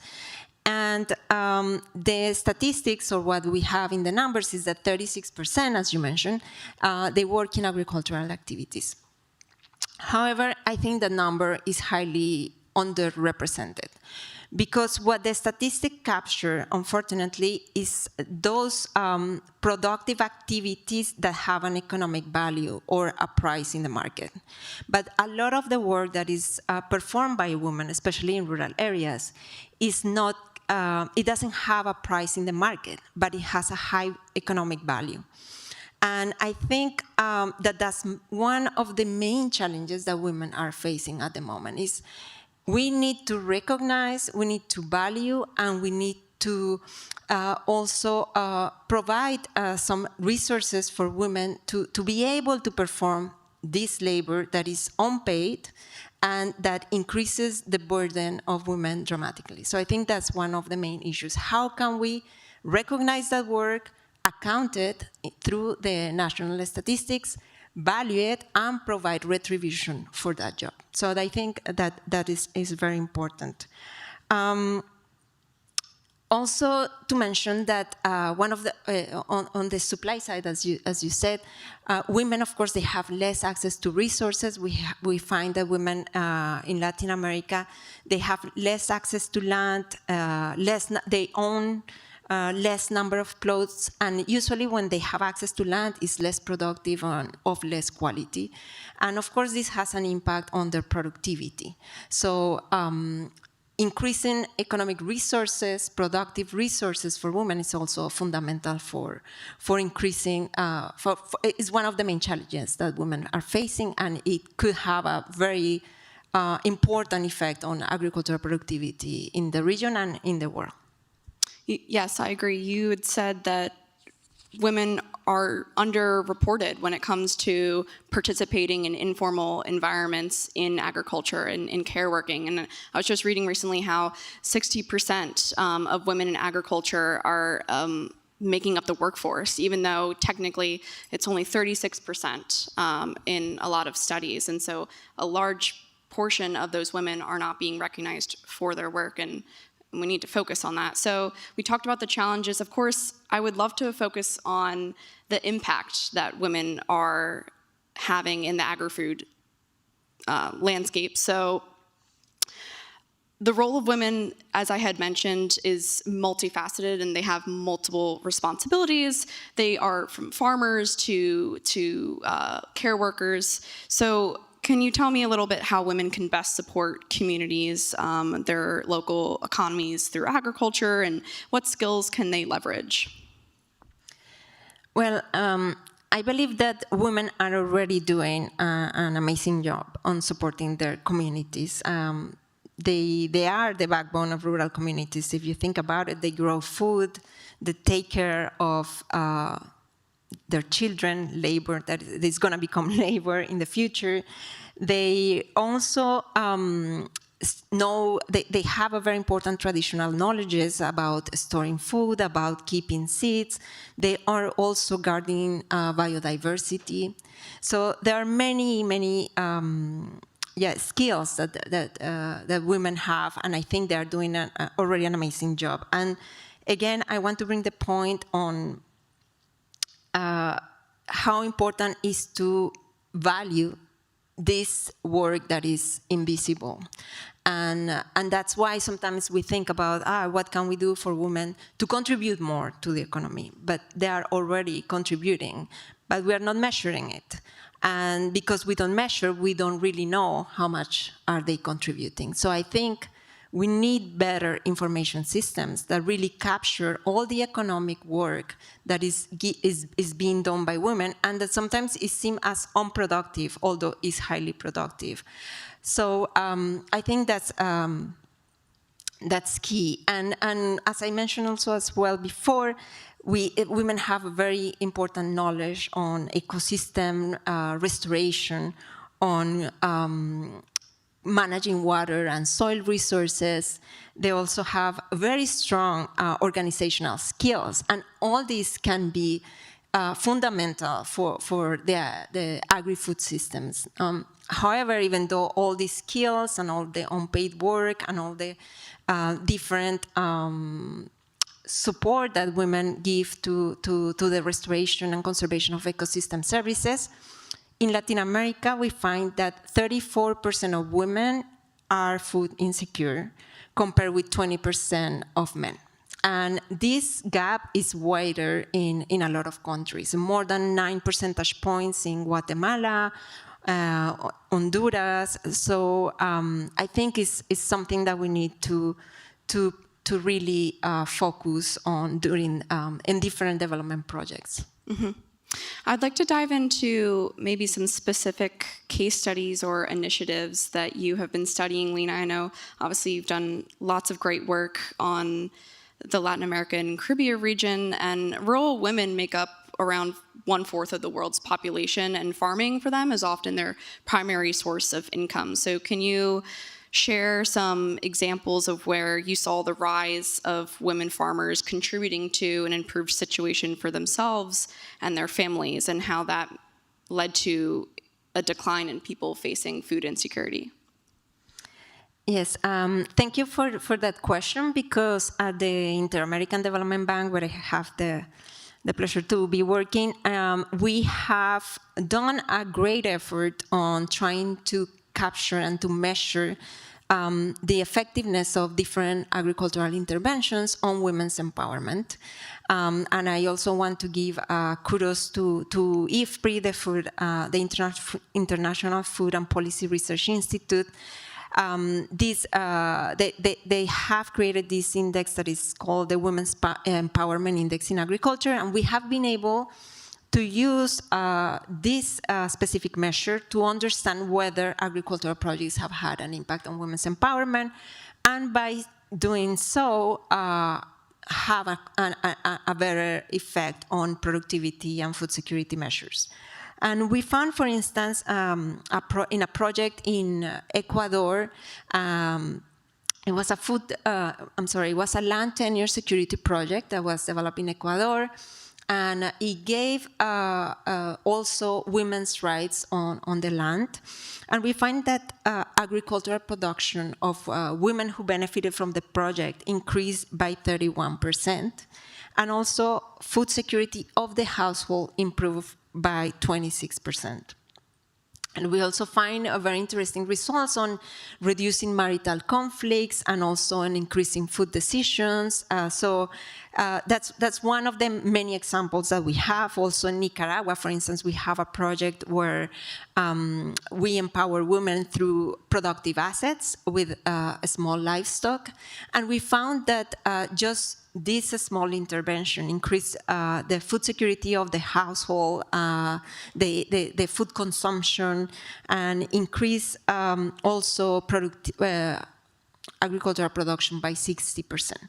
So clearly, investing in women is it gives us very good economic returns, and that's what we have found. Many of our projects. These are only 2 examples, but this is what we usually find, and something that we need to actually highlight.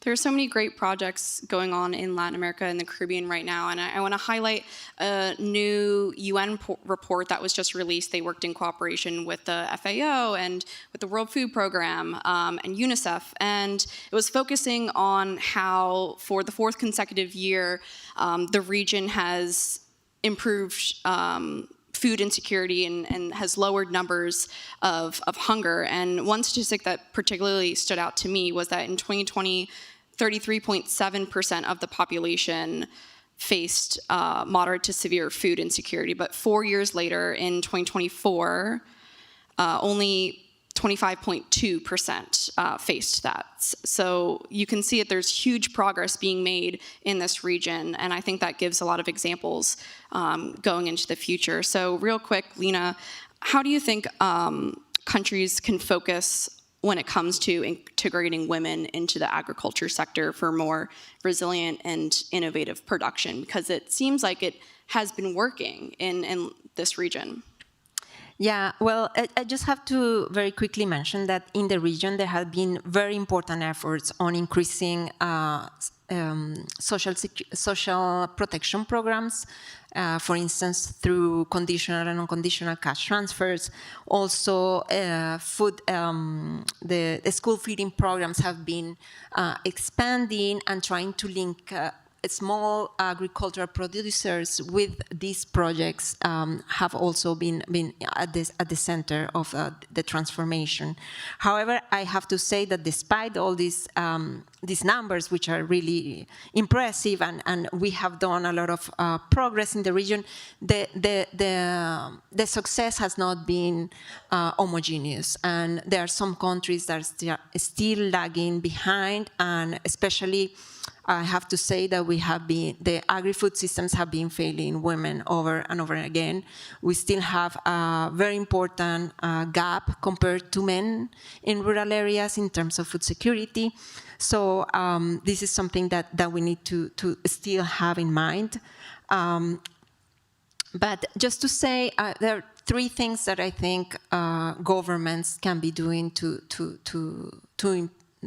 answer your question on how can we bring women to agriculture and empower women in agriculture. The first one has to do with information. That's something that I already mentioned before. How can we try to provide and gather information in such a manner that we recognize the work of women? That because it doesn't have a price in the market doesn't mean that it doesn't have an economic value. So we need to recognize it, we need to value it, we need to make it visible through information systems. The second is, as I was mentioning before, all the issue related with technology adoption and also with technical assistance. So there is something important to mention. In Latin America and the Caribbean, we have been seeing an stagnation on productivity growth in the agricultural sector. And the 2 main factors that account for productivity growth are technical efficiency and technological change. And what we need is that women are at the table being accounted for and making decisions on what are the technologies that they need to be more productive in agriculture. Because most of the decision making in innovation, technology adoption, and technology development is being developed by men. And so sometimes the needs of women are not considered at the table. And I think this is something that is very important. Bring women at the table when making decisions on what are the technologies that are going to be developed, what are the lines of research that need to be financed.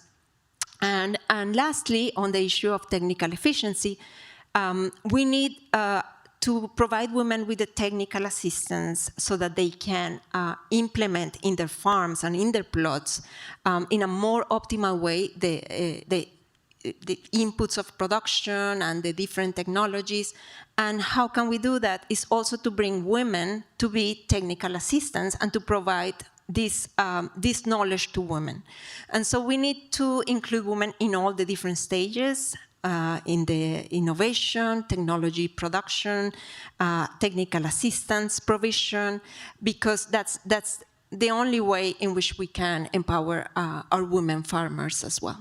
Thank you, Lena. I am personally very inspired by this conversation because so much work is being done by amazing women across the globe and in agriculture. And it was a critical discussion, especially for this year in the UN, highlighting the amazing work of female farmers. And food security must truly be recognized as a national security concern. We need to think about how agriculture is shaping our world, from the simplest things of buying groceries and eating dinner every night on your table to the most complex issues of how climate change and tariffs are impacting accessibility of food. And at the center of that is women, because they are so plugged into agriculture. So thank you, Lena, for joining us, and talking about Latin America and the Caribbean transitions us well into the next panel, which is going to be focused on the Western Hemisphere and the evolving security landscape there. So thank you very much, and I'm proud to introduce Ambassador Capricia Marshall, who is the ambassador in residence here at the Adrian Arch Latin America Center, and she's also on the advisory council and former chief of protocol of the United States. So thank you.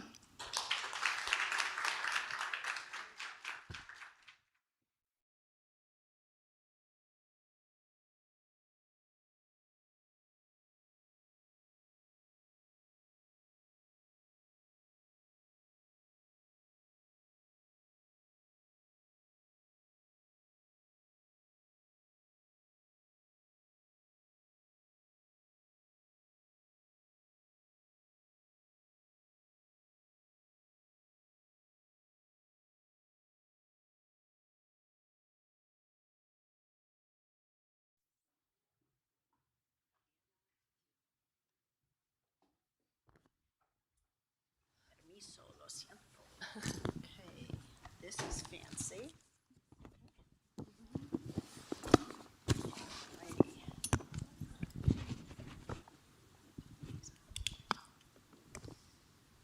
Well, good afternoon. Oopsie. Here we go. Well, good afternoon, everyone.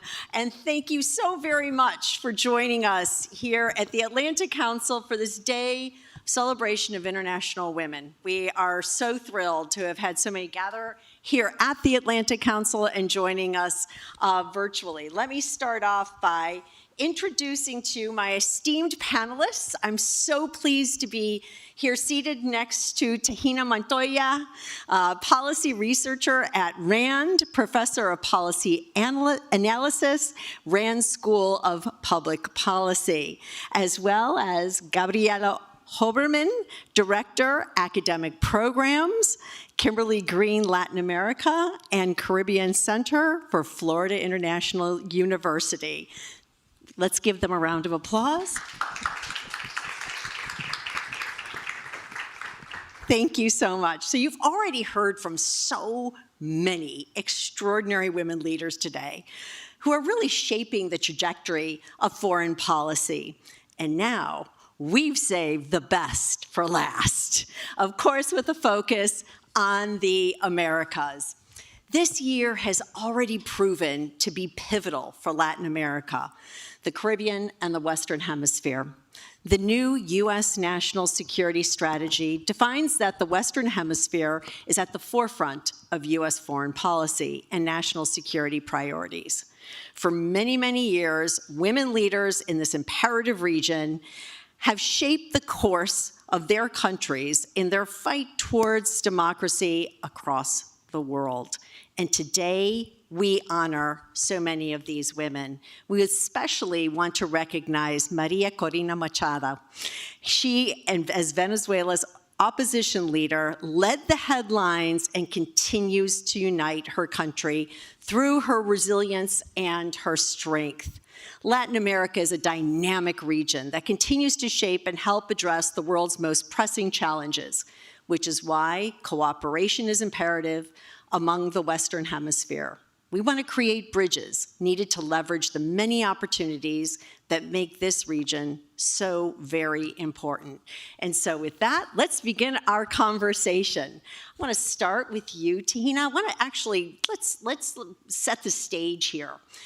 The Western Hemisphere is often described as entering a period of strategic competition and uncertainty.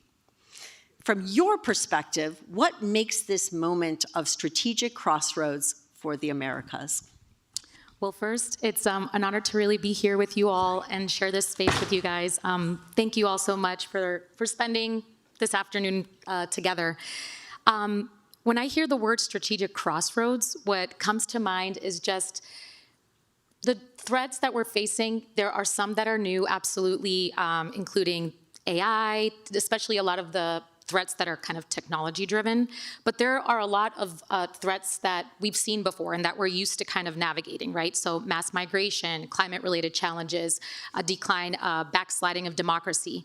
I think when I hear crossroads, I think of how they overlap and how they converge and how in this world is happening so quickly and our ability to almost try to catch up and address all of them at the root. And so I do think that our institutions are more built for 20th century related threats, and we're definitely very quickly approaching or already in the 21st century. And so our ability to adapt at the rate that the threats are adapting is definitely a point of concern and something that we all have to work on and work towards. Yeah, that's something that we certainly have to reflect on. Hello. Thank you, Tahina. Gabriela, when we talk about hemispheric security today, are we still thinking primarily in military terms, or has the definition fundamentally changed? What should policymakers be including that they may be overlooking? Okay, thank you very much, and I'm delighted to be here with all of you, and thank you for a great question. I think that what we're seeing right now is that the definition for security is dynamic now. It's currently changing. What we're seeing is that that state narrow definition for security is no longer serving us. We need to include other threats, whether they are economic, social, environmental degradation, cyber attacks. So it's constantly changing. So we are looking into, of course, narco trafficking, human smuggling. We are talking about the systemic risk and cascading impacts of natural hazards, attacks on critical infrastructure. So I think it's currently changing. And to respond to your question in terms of what policymakers are missing or what they are overlooking, I think it's this connection to human security.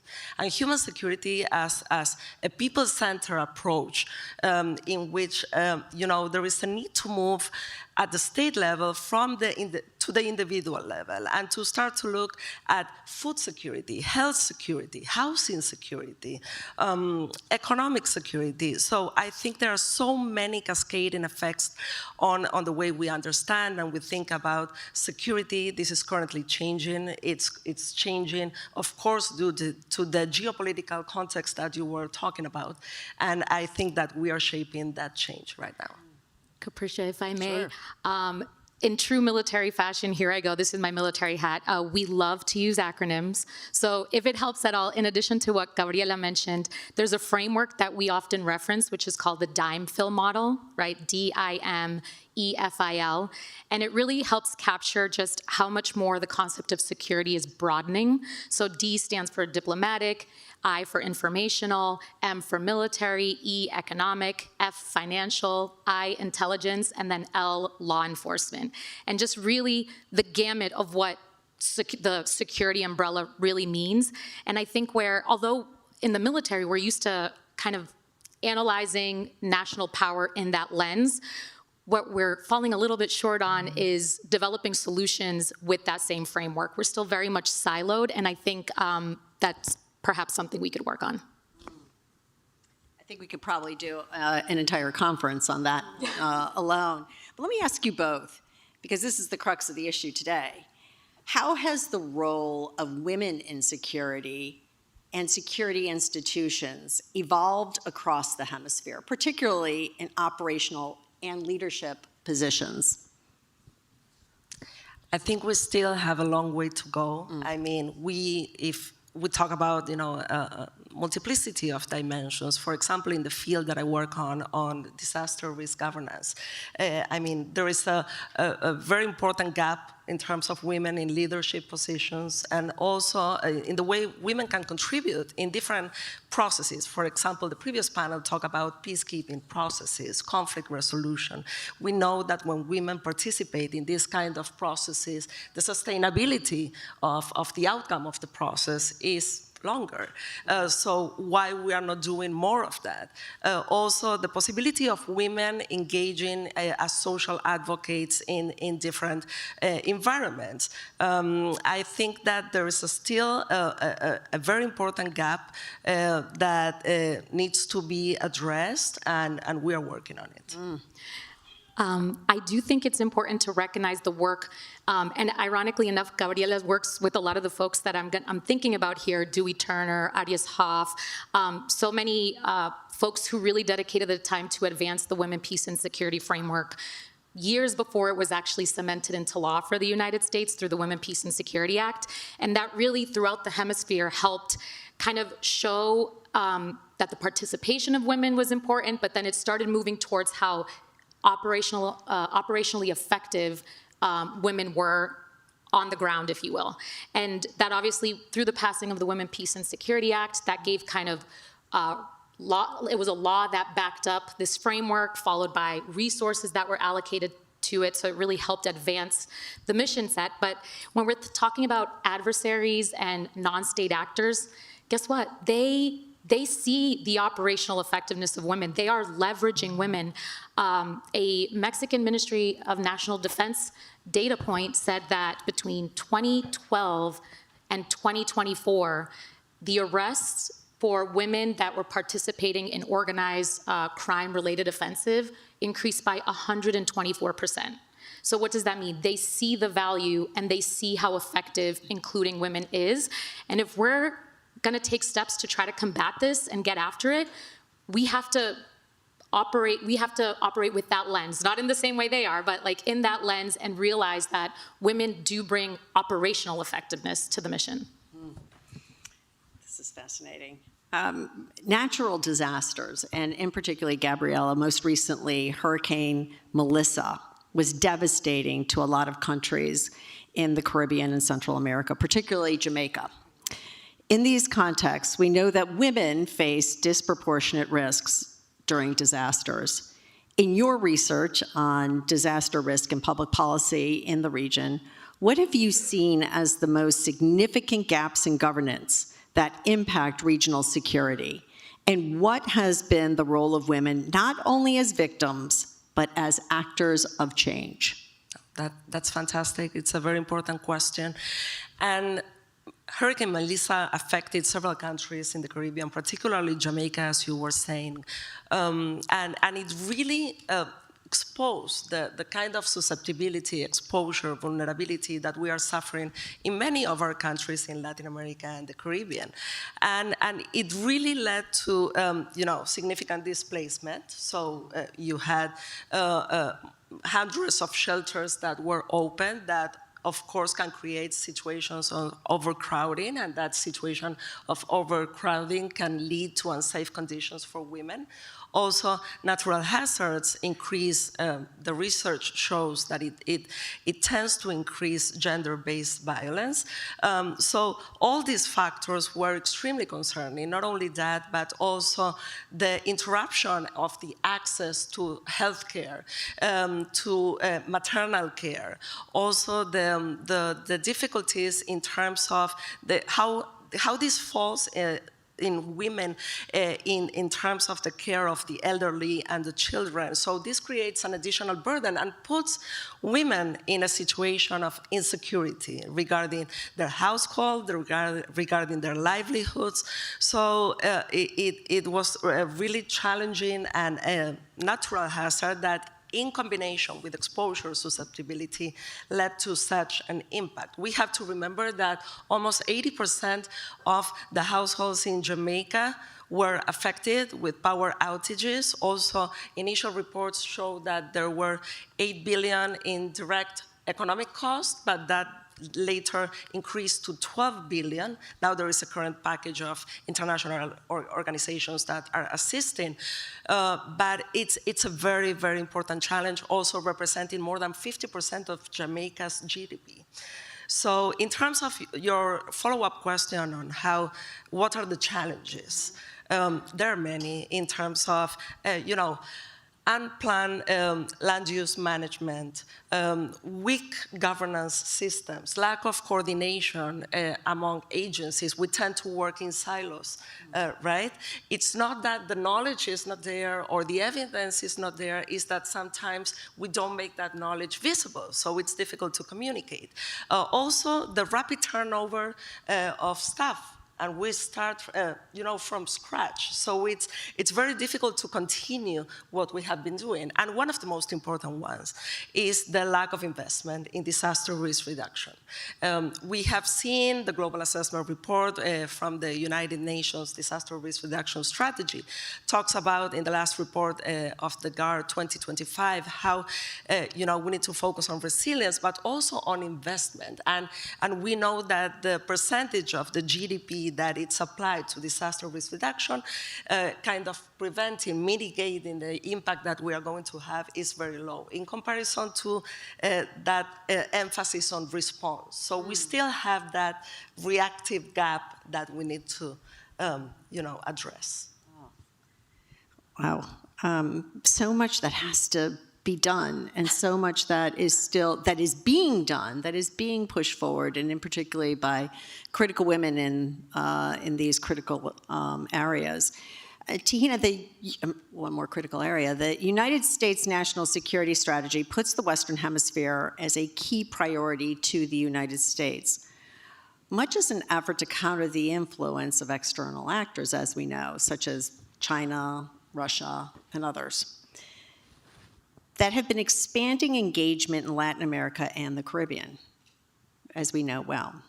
How should regional governments interpret this emphasis to the region, both from the United States and non-Western foreign actors?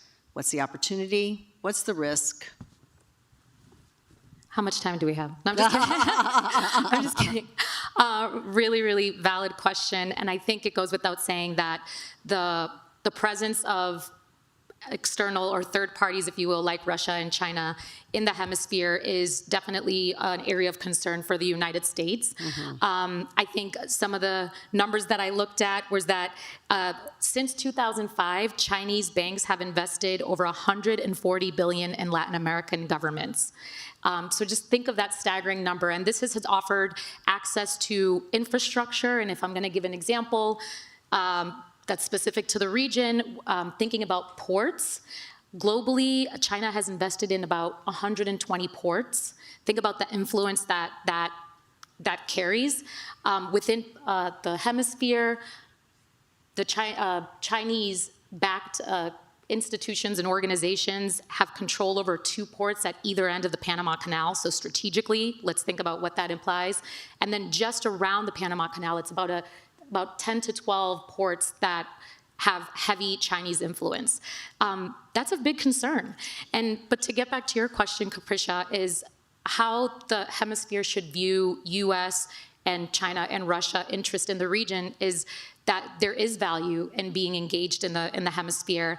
What I would contend is, although there's a lot of interest in supporting that, thinking through who really stands to benefit through the investment, and that they take consideration that that maybe sometimes the quickest way to get investment isn't necessarily the most secure or in their best interest. And so I can see weighing the risks and the rewards and the opportunities. It's a very delicate balance, and hopefully they see value in continuing to work with the U.S. I wonder often, has the belt broken? Maybe somebody's going to begin to really address that. But let me take this just a little bit further. How are national defense priorities, Tina, evolving across the Americas to adapt effectively to non-traditional threats like cyber risks, organized crime, and climate-related instability? From your research and academic work, what policy innovations or successful models of cooperation deserve a lot more attention? And how can women in these sectors help move that critical needle? All right, I'll try to work through all of those. So if I miss one, please feel free to let me know. Okay, so the National Security Strategy does identify the Western Hemisphere as an area that is worth focusing more security efforts towards and kind of building partner nation capacities. And so I think it's explicitly stated, and I think that's definitely a good thing. Kind of, if I may, it's like a little bit of soapbox of mine. And I was like, look, there are neighbors, they are vastly under-ignored. And I think the National Security Strategy is showing that they realize that more attention has to be given to the hemisphere. And actually, we saw it just a few days ago. The US and Ecuador are working hand in hand on the ground, I think 2 days ago, on counterterrorism efforts. And it's precisely that I think we have to see more of. More partner capacity building, training them so that they know how to stand on their own 2 feet and defend themselves against these threats. And so I would say modeling more or developing more in the joint interagency space and collaborating and coordinating more, as Gabriela had mentioned. And as far as what young women or young professionals who are looking to get in this space, I think the word that you mentioned, Capricia, earlier was bridges, right? Mm-hmm. Exploring ways to become those bridges and translating, and what do I mean by that? Yes, literally like language translation, but cultural translation, or bridging the gap between economics and technology, and or social cultural formalities versus human security needs. Finding ways to bridge those gaps is going to be very critical for the future. Did you have something to add to that, Gabrielle? I can see everybody wants to jump in the conversation. I love it. Great comments. I just wanted to add that there is also a place for women to work with the community, right? And to work at the grassroots and talk about how they can engage, for example, in building resilience, in understanding the underlying drivers of of risk and how they engage in there is an engagement of the community in terms of some illegal activities, whether it's narco trafficking, whether it's human smuggling, that the community is suffering. So I think that there is room for women to work on that. Maybe there are different perspectives that may be more amenable for women to gain that understanding that Tahina was talking about, that cultural understanding that is effective in terms of addressing those kind of risks. Yes, that is a really important point. I think that's that understanding that cultural importance and who's going to translate that and who makes as you say, the bridge. Right, exactly right. So Gabriela, let's take this even deeper now. When it comes to the region, organized crime and transnational criminal organizations are really one of the gravest security threats. Transnational criminal networks increasingly operate across borders faster than governments can coordinate to stop them. Where are we seeing the greatest vulnerabilities right now in the hemisphere? We hear so much about this. And what role do women play in leading these networks and in combating them? How much time? I know, right? Yes, no. That's a fantastic question. I think that we are seeing such a complex dynamic and shifting scenario. And we are not talking about shifting routes in terms of, the movement of illicit drugs or, economic activities that include illicit mining. We are talking about countries that did not suffer from this kind of activities before and were considered to be safe places that now are undergoing a very significant increase of homicides. They are suffering, for example, activities like extortion that really go very deep into the community, into small businesses, into the household. We are seeing as well, people that are frustrated with governments, with pockets of government that are not able to solve their issues, even though there is support for democracy. There is frustration in the way governments address, these challenges, and when there is a void of, the government, and whether we are talking about local, federal, and the different stages, there is an opportunity for these kind of illicit organizations to pursue and to move forward. So I think we are seeing a very complex scenario that has different sub-regions. I mean, Central America, we are seeing the Andean corridor. We are seeing countries that didn't experience this kind of issues, such as Chile before. And we have seen an inability of governments to address this from a multi-dimensional perspective. So going back to your first question, I think this concept of security that is changing is failing to address what we are seeing, what are the challenges right now that we need to address. And I think that women have a key role to play, not only at the community level, they are participating, and as you were saying, from two sides, right? They are participating in these illicit organizations that function in a very organized and systematic way, and they are very disciplined, and they have, they work in financial system, in crypto markets, in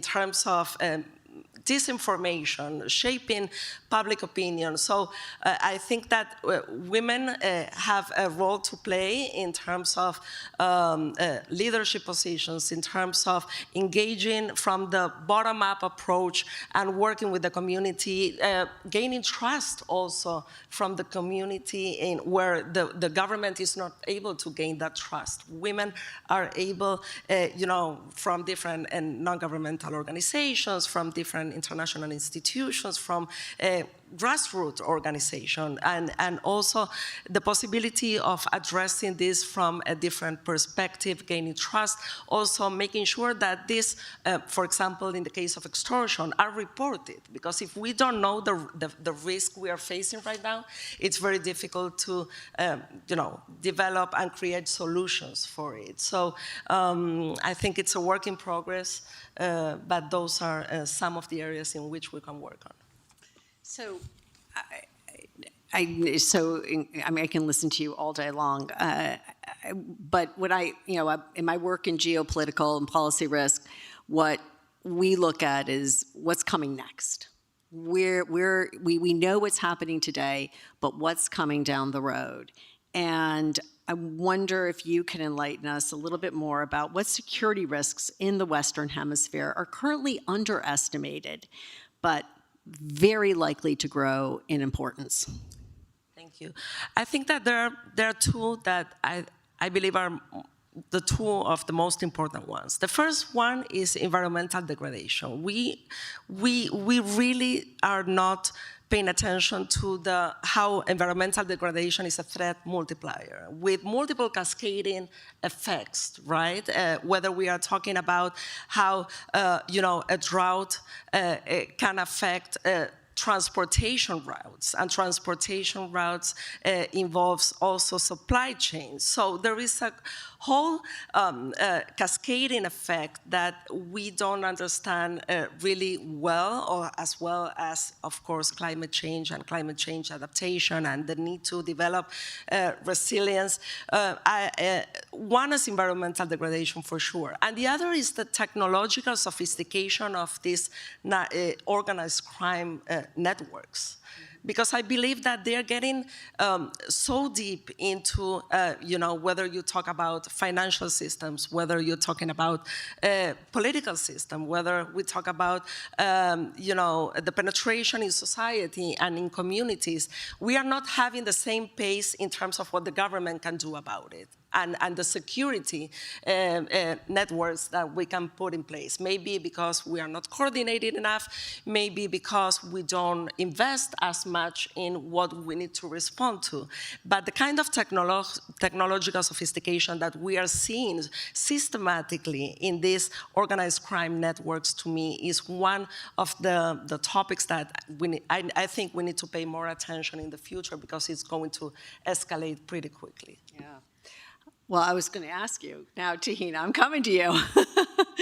In that same vein, please enlighten us on what emerging threats or policy changes should young women entering public policy or security fields be preparing to address? Unless you had something first to tack on to what Gabriela said, and then you can segue into that question. I mean, this conversation, I feel like we can continue it for sure after, so I'm trying not to be long-winded, but when Gabriela mentioned how organized these transnational organized crimes are, I did do my due diligence and looked up some stats, and in Mexico, transnational organized crime are the 5th largest employer of the country. So they employ between 160, upwards of 185,000 people. We're talking like a Fortune 500 company. And so they're so ingrained in our system, and to Gabriela's point, they're so organized, and what we're working up against is their agility. They're not holding themselves to the same norms that we are in abiding by laws, and so they're more agile, they're more sophisticated, and that almost makes it more difficult for us to engage. And then as far as one of the areas that maybe we're not looking into enough, I would say, in addition to what Gabriela said about the environment, is the youth. Because guess who's leveraging the youth? Transnational organized crime. And it's very basic. I think it's very natural for us to think about technology and AI, but coming back to the basics, if the youth don't have an education, if they don't feel fulfilled professionally or personally, they're going to be more susceptible to be joining these groups. And it's almost like a system that feeds itself. And so while we're taking steps to address the more technological aspects of all these advancements, the need to focus on the root causes of these issues, including education and safety and healthcare, I think are equally as important. And to get back to your question, do you mind repeating it? I think I lost my train of thought. Well, you did segue a little bit into the women, into the youth of today. But what are some of the emerging threats or challenges that women who are entering into these fields that the two of you are so incredibly proficient on, how should they be preparing to address them? Yeah, it can be a little bit overwhelming to think like, hey, what do I focus on if there's so many emerging threats? And so the words that I come back to are adaptability and the need to be, what's the word I'm looking for? Interdisciplinary, that's the word I'm looking for. So what do I mean by that is, instead of becoming hyper-focused on one particular thing, right? The ability, again, back to the bridges, back to the translation, being able to navigate diverse environments and being able to translate that in different spaces. And so not only for young women, but just young people broadly, but especially for young women, is a lot of times, especially in this area, we're like operating in a bubble where we feel like we have to follow a very specific path to get somewhere. I can tell you that my envisioned path is nowhere. It's like, compared to where I am today, is nowhere, like 20 years ago, I would have never envisioned it. And so I challenge you to, like, if an opportunity opens itself, if a door opens itself, don't be afraid to step through it, because that is gonna help you take steps towards becoming that interdisciplinary professional that is gonna help you build bridges and is gonna land you in the spaces that you wanna work in. That is excellent, excellent advice. Step through those doors, step onto the stage, and help each other. Help one another throughout that process. So, okay, we only have a few minutes left, and I want to end up on a hopeful high note, because that was some pretty heavy information. I'm going to ask you both, what gives you optimism about the future of cooperation and stability across the Americas? Where's the hope? So for me, it's the deep-rooted relationships that we have built with our partners throughout the Western Hemisphere. Right now, in my Air Force Reserve capacity, I'm a faculty member at the Inter-American Defense College, where, ironically enough, I teach multidimensional security. And I engage with senior military officials from 19 different countries throughout the hemisphere, and what I see is their commitment to make the hemisphere better and to work together to make that happen. And so that really does give me hope. It gives me hope that they see the value in working together. They're coming into the classroom and having really, really difficult conversations about all the topics we're discussing today. And so that is what gives me hope. Yeah, and just to add what Tahina said, I do agree that there is a lot of hope. I mean, the passion to collaborate, to work together, also to young women that are interested in these topics, that understand the complexity and the multidimensional faces and features of what we are dealing for. So I think that what Tahina was mentioning about the need to be very much interdisciplinary, that's one important advice that I agree is absolutely of utmost importance for young leaders entering and starting to gain more knowledge about these topics.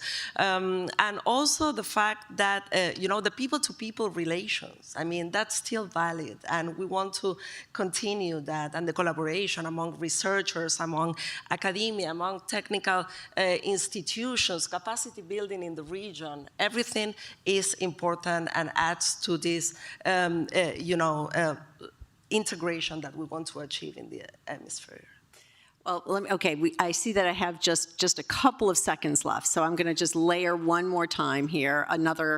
Just one more question is that, okay, you've laid out where there are glimmers of hope and things that can be done. How can women drive that change? What's the outlook, or what's the opportunities for women to step into this space in a more forceful and directed way so that they can assist in this change?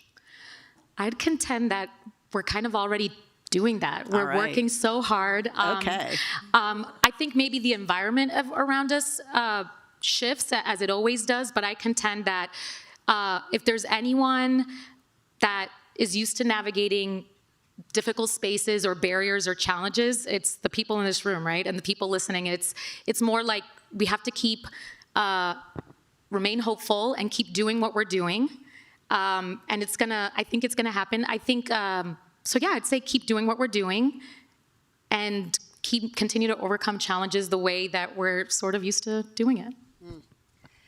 I think we are also doing it. There's space for more, and I would like to end saying that take every opportunity to participate, to interact, to engage. Make sure that your voice is heard, that you provide your perspective, and with those small steps, we are moving forward in that direction. So I'm hopeful for that.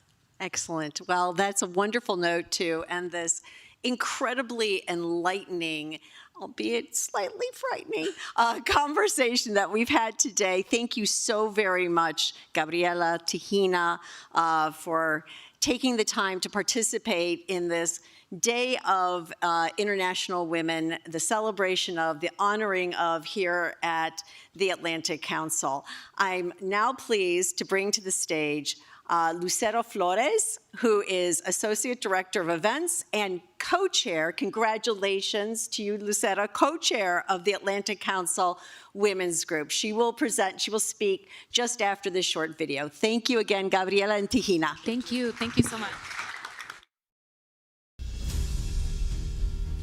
Girls in Afghanistan are not just having their childhood stolen, they're having their future stolen as well. I hope that on this day, we make a commitment that we are determined that the world will not turn its back on the girls and women of Afghanistan.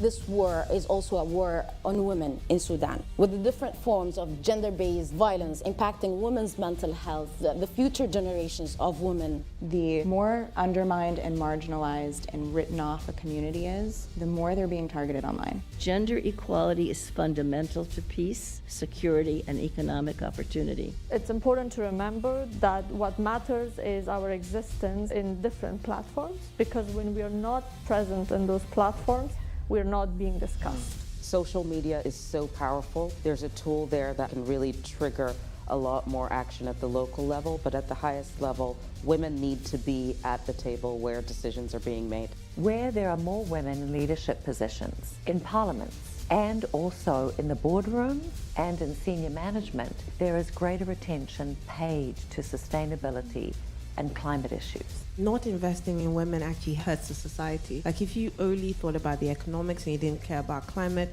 investing in women is actually better for your society. We need to change the systems. I think we can start with creating the spaces so that the young women and the people most affected can effectively go in, have a say, and cause impact. If you give girls and women the resources they need, they will show up at the table, and they will also continue to do the hard work that they do every day. As journalists and activists, peacekeepers and humanitarian workers, women help advance democracy, sow peace, and create a more just society.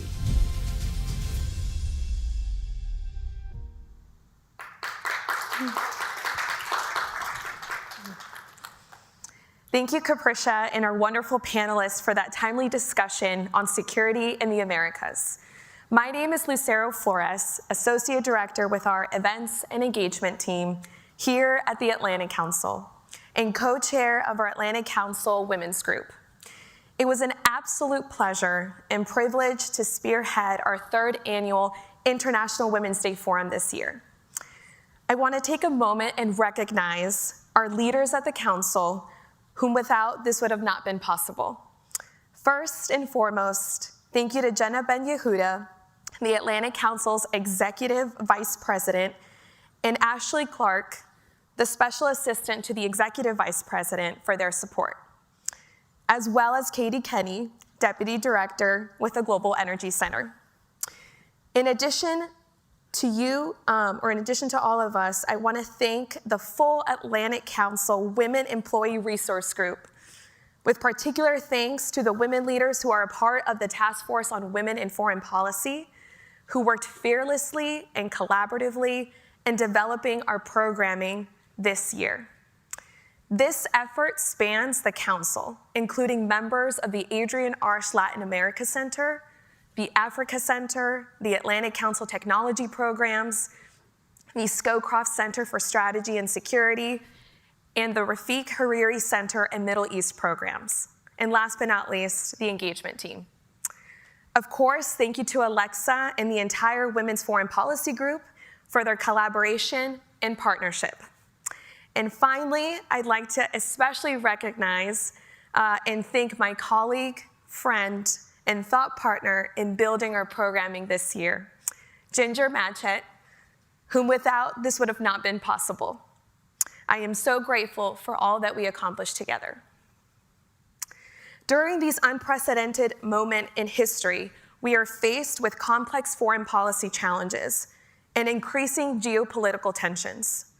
It is imperative that policymakers work together with allies and its partners across the globe in combating these challenges, utilizing the knowledge and skills of global women leaders to shape the trajectory of foreign policy in ways that enhance security, freedom, prosperity across the world.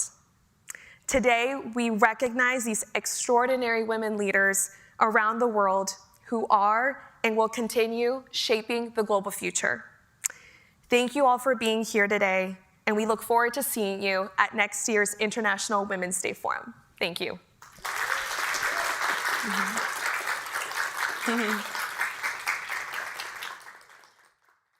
Wonderful. Well, thank